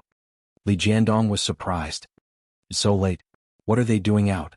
Ziyuan smiled and said, "Maybe they are reunited and going out to relax? Don't worry. With Ao Wushuang around, Su Chan can't do anything." Li Jiandong couldn't help laughing. "You're right.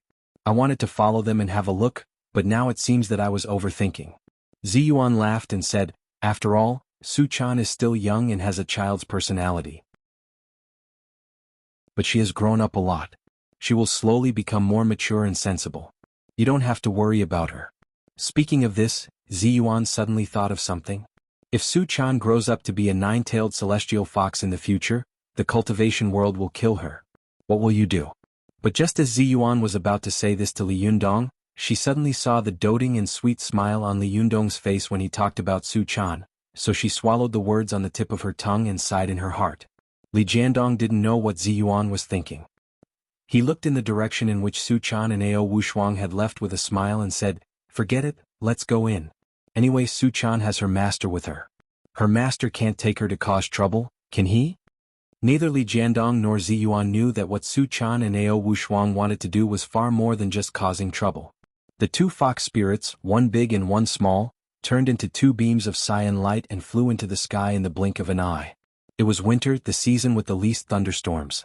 The two of them were not afraid of anything, so they flew very high. The two of them flew for a long time. When they landed, they were already in the territory of Western Sichuan. Ao Wushuang took Su-chan's hand and slowly landed. She said with a smile, Chaner, how long has it been since we flew together like this? It's been a long time. Su-chan said with a smile. She looked around and found that she was already in a lush forest. She asked curiously, is this Mount Qingqing? Ao Wushuang also looked around. She couldn't help but sigh and say, yes. Look at the green trees around, surrounded by peaks like a city, like a forest city, so people call it Mount Qingqing. Alas, I've been here a long time ago. I didn't expect that this place hasn't changed at all. Su-chan took Ao Wushuang's hand curiously and asked, Master, have you been here before? Ao Wushuang nodded slightly. Yes, I have. Su-chan asked again, what are you doing here? Ao Wushuang sighed softly and said, I came to travel with Wang Yuanshan. Su-chan immediately shut her mouth and didn't ask any more questions so as not to remind Ao Wushuang of the sad things of the past. However, Ao Wushuang sighed with emotion and said, I've always wanted to take you here to have a look, but I never had the time. Look, in the depths of Mount Qingqing there is Shanqing Palace. From the foot of the mountain to the Taoist temple, there are thousands of stairs and winding paths. There is a quiet and elegant feeling everywhere. Therefore, Mount Qingqing also has the reputation of Qingqing is the most secluded place in the world. Su-chan followed Ao Wushuang's gaze and saw a looming sign of a Taoist temple in the depths of the mountain. The cornices of the building were arched in the green forest, revealing a small horn under the faint starlight and moonlight. Su-chan saw that Mount Qingqing was surrounded by green mountains, undulating peaks, valleys, and Taoist temples.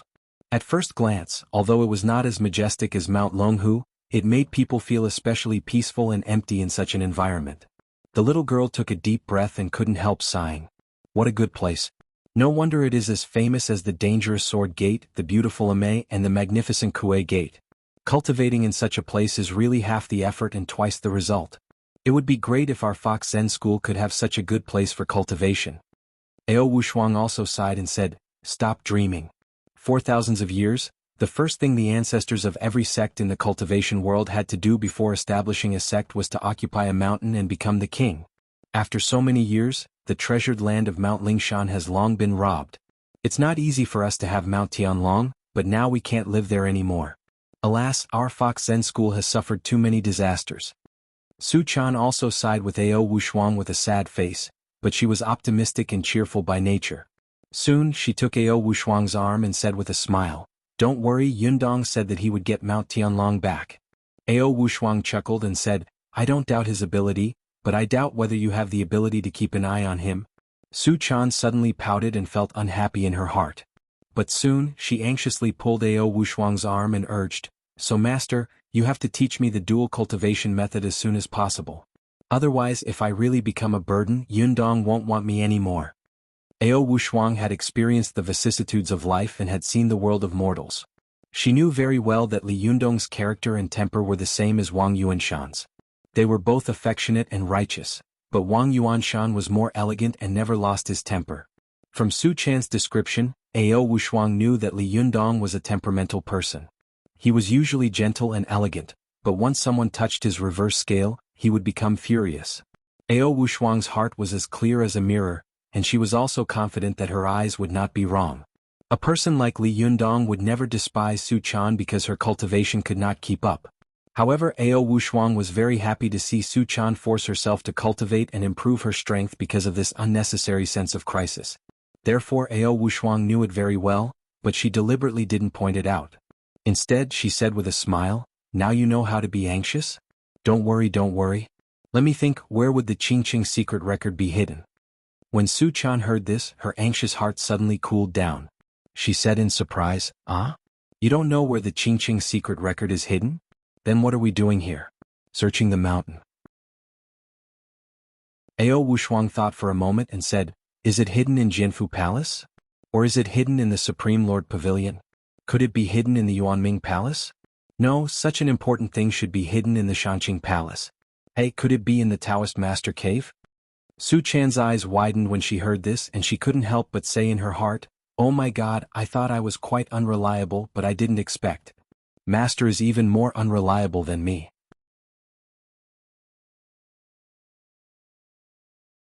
Chapter 527. When Ao Wushuang saw Su Chan's expression, she guessed what she was thinking. She couldn't help but say angrily, "What are you thinking about?" Su Chan came to her senses and said with a dry smile, "Master, don't tell me you don't remember where the Qingqing secret record is hidden?" Ao Wushuang scolded with a smile, "You wicked girl, how can I not remember? I'm teasing you on purpose. The last time I came with Wang Yuanshan, I remember that he once told me that the ancient books of the Qingqing sect are generally hidden in the Laojun Pavilion. Go to the 8. But I don't know if it has changed after so many years." Su Chan pouted and muttered in a low voice, "Is there any difference? Isn't it still unreliable?" Ao Wushuang couldn't help but say angrily, "Nonsense, it's been 10 years. How can I guarantee that the Qingqing secret record will be in the same place? Do you want to learn it or not?" Seeing that her master was angry, Su Chan immediately smiled apologetically and said, "Don't be angry, master. Let's go to the Laojun Pavilion and have a look first, okay?" Ao Wushuang snorted, took out a Nyan goddess seal from her arms and used it. Then she pretended to be angry and glared at Su Chan, "Hurry up and adjust your breath. Don't reveal any of your breath. Otherwise, if people know that someone from our Fox Zen school has been here, the world will be in chaos." Su Chan made a face at Ao Wushuang and said proudly, "I don't have other skills, but my ability to hide and escape is top-notch in the world." Ao Wushuang snorted and said solemnly, "Don't be careless. Mount Qingqing is one of the birthplaces of our Chinese Taoism, and it is also the base of the ancestral court of Jingyi school and the Qingqing sect. Although the Qingqing sect has been forced to move to the Qingyang Palace by the Jingyi school, the power of Mount Qingqing is far greater than that of other sects. If some hidden dragon or crouching tiger expert discovers even the slightest clue, we will all be consigned to eternal damnation. You don't want to cause trouble for Li Yundong, do you?" Su Chan had been listening casually, but her last words suddenly moved her. Her heart suddenly trembled and she thought to herself, "I can't cause any more trouble for Yundong. Otherwise, even if he can forgive me, I won't be able to forgive myself." The smile on the little girl's face gradually disappeared and was replaced by an extremely cautious expression. Seeing this, Ao Wushuang was relieved. She knew that her disciple was talented, but because of her playfulness, she often couldn't concentrate on one thing. But once she could concentrate all her strength and attention on one thing, she could often do better than anyone else. Otherwise, she would not have been able to escape from Yanfang. Su Chan and Ao Wushuang looked at each other and nodded seriously. Then, with the help of the invisibility effect of the goddess Nyan seal, they climbed up the 1,000-step ladder. Halfway up the mountain, when they passed the building sign of Mount Qingqing, Ao Wushuang whispered to Su Chan, "We're almost there. I remember that there should have been 2 pine trees in front of us the last time I came here. You must be careful later." These 2 pine trees were transformed by the Taoist priests of the Qingqing sect. Their purpose is to monitor passers-by. Once they discover any uninvited guests, they will immediately inform the monastery. Su Chan said in surprise, "Master, you're amazing. How did you find out?" Ao Wushuang smiled self-deprecatingly. "How could I find out? It was Wang Yuanshan who discovered it. He is a Jinshin master of the Shenmen sect. This kind of illusion technique is just a small trick in his eyes." Su Chan secretly stuck out her tongue and couldn't help but be curious. How powerful is this master of the Jinshin phase? The two of them walked up the stairs, but after walking for a while, they arrived in front of the arched building, only to see that the building was standing alone on the pill stairs. There were no trees on either side of it. Su Chan said in surprise, "Master, there are no pine trees you mentioned." Ao Wushuang couldn't help but be stunned. "It's strange. Where did these two welcome pines go?" Su Chan giggled and said in a low voice, "Master, could it be that you remembered wrongly?" Ao Wushuang shook her head and said, "Absolutely impossible. At that time Wang Yuanshan specially pointed out the illusion technique of these two Taoist priests. How could I remember wrongly?" Su Chan rolled her eyes and said with a smile, "Could it be that the Taoist priests of the Qingqing sect felt that they had lost face after being pointed out by Wang Yuanshan, so they no longer transformed into welcome pines?" Although Ao Wushuang didn't believe Su Chan's explanation, she really couldn't find any other good reason. She could only say, "Maybe so. Let's not care about that anymore. Let's continue forward." The two of them climbed up the ladder again and finally arrived at the top of Pengzufeng, the highest peak of Mount Qingqing. Su Chan saw a round tower with a base of about 400 square meters and a total of 6 floors standing in front of her. This round tower was round at the top and round at the bottom, taking the meaning of the 8 trigrams of heaven and earth. Its appearance was pagoda-shaped, with 3 ingots at the top, taking the meaning of heaven, earth, and man. There was a gray stone tablet at the bottom of the tower. Under the moonlight, one could clearly see the 3 golden characters engraved on it. It was the Supreme Lord Pavilion. Su Chan only felt a solemn aura coming towards her. She couldn't help hiding behind Ao Wushuang and whispered, "Master, is it here?" Ao Wushuang couldn't help looking around in surprise. She whispered, "That's not right. Why is there no one here?" Su Chan was also surprised. "So late. Shouldn't they all go back to sleep?" Ao Wushuang shook her head like a rattled drum. "Are you kidding? This is Mount Qingqing, a place that can be compared with Mount Longhu. Even if it's late at night, there will be Taoist priests on duty. How could there be no one here?" Su Chan blinked and said, "But, Master, if there's really no one here, wouldn't it be more convenient for us to steal? Well, no, take it? Well, wouldn't it be more convenient for us to get the Qingqing secret record?" Ao Wushuang said in a low voice, "That's true, but why do I feel that something is wrong in my heart?" Foxes were suspicious by nature. Hearing Ao Wushuang's words, Su Chan also became vigilant. She said in a low voice, "Then let's see what happens first." Ao Wushuang nodded, and the two of them quietly guarded a remote corner, looking around vigilantly. However, the two of them had been guarding for more than an hour, but there was no movement around them at all. There was only the sound of insects in the jungle, and the forest was so quiet that it was almost strange. Su Chan couldn't help but whisper, "Master, is it possible that there's really no one here?" Ao Wushuang said flatly, "No. This old Supreme Lord Pavilion is an important place for the Qingqing sect to hide the scriptures. It's absolutely impossible for there to be no one here. How could there not be a single Taoist priest on duty for more than an hour?" Su Chan whispered, "Then Master, could it be that the Taoist priest on duty has neglected his duty?" Ao Wushuang was stunned for a moment. She thought for a moment and said, "That's also possible. But I still feel that something is wrong. Chaner, wait here for a moment. I'll go and have a look." Su Chan knew that her master was much more capable than her. Even if there was a trap here, she had a way to get out. She nodded and whispered nervously, "Master, you have to be careful." Ao Wushuang nodded and warned, "If anything happens to me later, don't come to save me. You must find a way to escape. If you escape, someone will come to save me. If both of us are trapped here, we won't be able to call for help even if we cry for help." Hearing this, Su Chan's heart tightened. She grabbed Ao Wushuang's hand and whispered, "Master, why don't we not take the Qingqing secret record?" Ao Wushuang glared at Su Chan and said, "We've already come here. How can we turn around and leave? Don't you understand that the arrow is on the bowstring and has to be shot? Besides, how can you catch a tiger cub without entering the tiger's den?" After that, Ao Wushuang jumped out in an instant. Su Chan saw that her master had used the goddess Nyan seal as a cover. The air around her only twisted slightly, and then she could no longer see her figure. Su Chan looked around nervously. Her eyes were wide open, and she felt that time was passing so slowly that every second felt as long as a century. When she was about to lose control and go out to look for Ao Wushuang, she suddenly felt a gust of wind blowing toward her.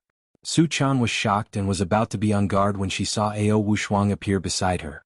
Su Chan was overjoyed. She quickly grabbed her hand and whispered happily, "Master, you're back. I was so worried. Have you found it?" Ao Wushuang's face was full of suspicion. She shook her head and said, "No. In the past, the Qingqing sect hid the ancient books in the statue of the Supreme Elder in the Supreme Elder Pavilion. When I went in just now, it was empty. Obviously, someone had moved all the classics away. Su Chan asked curiously, Master, how did you know that these ancient books were hidden here? Ao Wushuang smiled and said, when I used to travel here with Wang Yuanshan, I was like you at that time. I was not afraid of anything, so I proposed to go to the Qingqing sect to explore. As a result, the two of us found the hiding place of the ancient books of the Qingqing sect. However, at that time the security was very tight, and there were often Taoist priests on night patrol. Moreover, there were also magic formations around to protect it. As she spoke, Ao Wushuang's expression gradually became serious. But this time, I found that not only were there no Taoist priests on night duty, but the surrounding magic formations seemed to have lost their effect. Su Chan thought for a moment and asked in a low voice, Master, what should we do now? Ao Wushuang thought for a moment and said, let's go to the Taoist Master Cave and have a look. If the Qingqing sect wants to transfer the ancient books, they should be hidden in the Taoist Master Cave. Su Chan whispered, could they have been transferred to the Qingyang Palace? Ao Wushuang shook her head and said, no, the ancient books should not leave the ancestral court. This is the ancestral teaching of every cultivation sect. People can leave, but this kind of ancient book will not be moved, unless there is a great disaster that will destroy the whole sect. Su Chan blinked and said, then let's go to the Taoist Master Cave and have a look. Ao Wushuang nodded, and the two of them got up and ran down the mountain, arriving near the Taoist Master Cave in Qingqing. Su Chan saw that the Taoist Master Cave was surrounded by mountains on three sides and a stream on one side. In front of it was the main hall, the Three Pristines Hall, and behind the Three Pristines Hall was the Three Emperors Hall. Behind the Three Emperors Hall was the Taoist Master Cave. In front of the cave, there was an ancient tree more than 50 meters high towering into the sky, which was magnificent. Su Chan sighed in her heart, but just as she was sighing at the beauty and majesty of this Taoist blessed land, she suddenly smelled blood in the air. Su Chan was stunned and couldn't help but whisper, Master, do you smell anything? Ao Wushuang also frowned. There's a smell of blood? The two of them looked at each other and saw the surprise in each other's eyes. Why is there a smell of blood in this Taoist blessed land, the Taoist Master Cave? Su Chan looked around. At this time, she only felt that the silence around her was making her hair stand on end. The little girl was flustered and whispered, Master, let's go back. Don't look for the Qingqing secret record anymore. I feel that something is wrong. Ao Wushuang's face was solemn. She said in a low voice, it's because something is wrong that we have to find out. There's no reason why there are no Taoist priests near the Taoist Master Cave. Let's go and have a look. As she spoke, she took the lead and walked ahead. Su Chan tightly held onto the corner of Ao Wushuang's clothes and followed her carefully, looking around vigilantly and nervously. The two of them walked forward for a while and Ao Wushuang suddenly stopped. She squatted down, scratched the bluestone pavement with her hand, and then put it in front of her nose to sniff. With the help of the moonlight, Su Chan could see that Ao Wushuang's fingertips were black, which was obviously blood. Su Chan asked in surprise, is it blood? Ao Wushuang's face darkened and she nodded. Yes. After that, Ao Wushuang led Su Chan forward again. The two of them walked along the wall and saw that the incense burner had overturned. The ground was littered with broken swords, broken horsetail whisks and messy bloodstains. The deeper they went, the more bloodstains there were, and the messier the scene became. Su Chan was so frightened that her pretty face turned pale. She followed Ao Wushuang step by step, not daring to look around. She just lowered her head, but she saw that there were more and more bloodstains on the bluestone ground, as if the ground was covered with a thick blood-red carpet. The two of them seemed to be walking step by step from the human world to the Azura hell. The more the little girl walked, the more afraid she became, and her whole body couldn't help trembling. Just as she was about to pull Ao Wushuang and persuade her to leave, she suddenly found that Ao Wushuang had stopped and was standing still. Su Chan was stunned. She pulled Ao Wushuang and asked in a low voice, Master, what's wrong? Ao Wushuang didn't say a word, as if her whole body had been petrified. Su Chan boldly poked her head out from behind her and took a look. When she saw it, she was so shocked that her whole body trembled and her teeth began to chatter. Su Chan seemed to have seen a scene from hell. She said in a trembling voice, How could this be? 8. Do Baidu search. That you're tuning in to the Han Li's Wuxia Adventures YouTube channel. We're so grateful for your support and don't forget to subscribe to join us on this incredible journey through captivating stories. Your generosity through donations truly makes a world of difference, as it's the primary source of revenue that allows me to expand and enhance this channel for you. Thank you from the bottom of my heart for being a part of this adventure.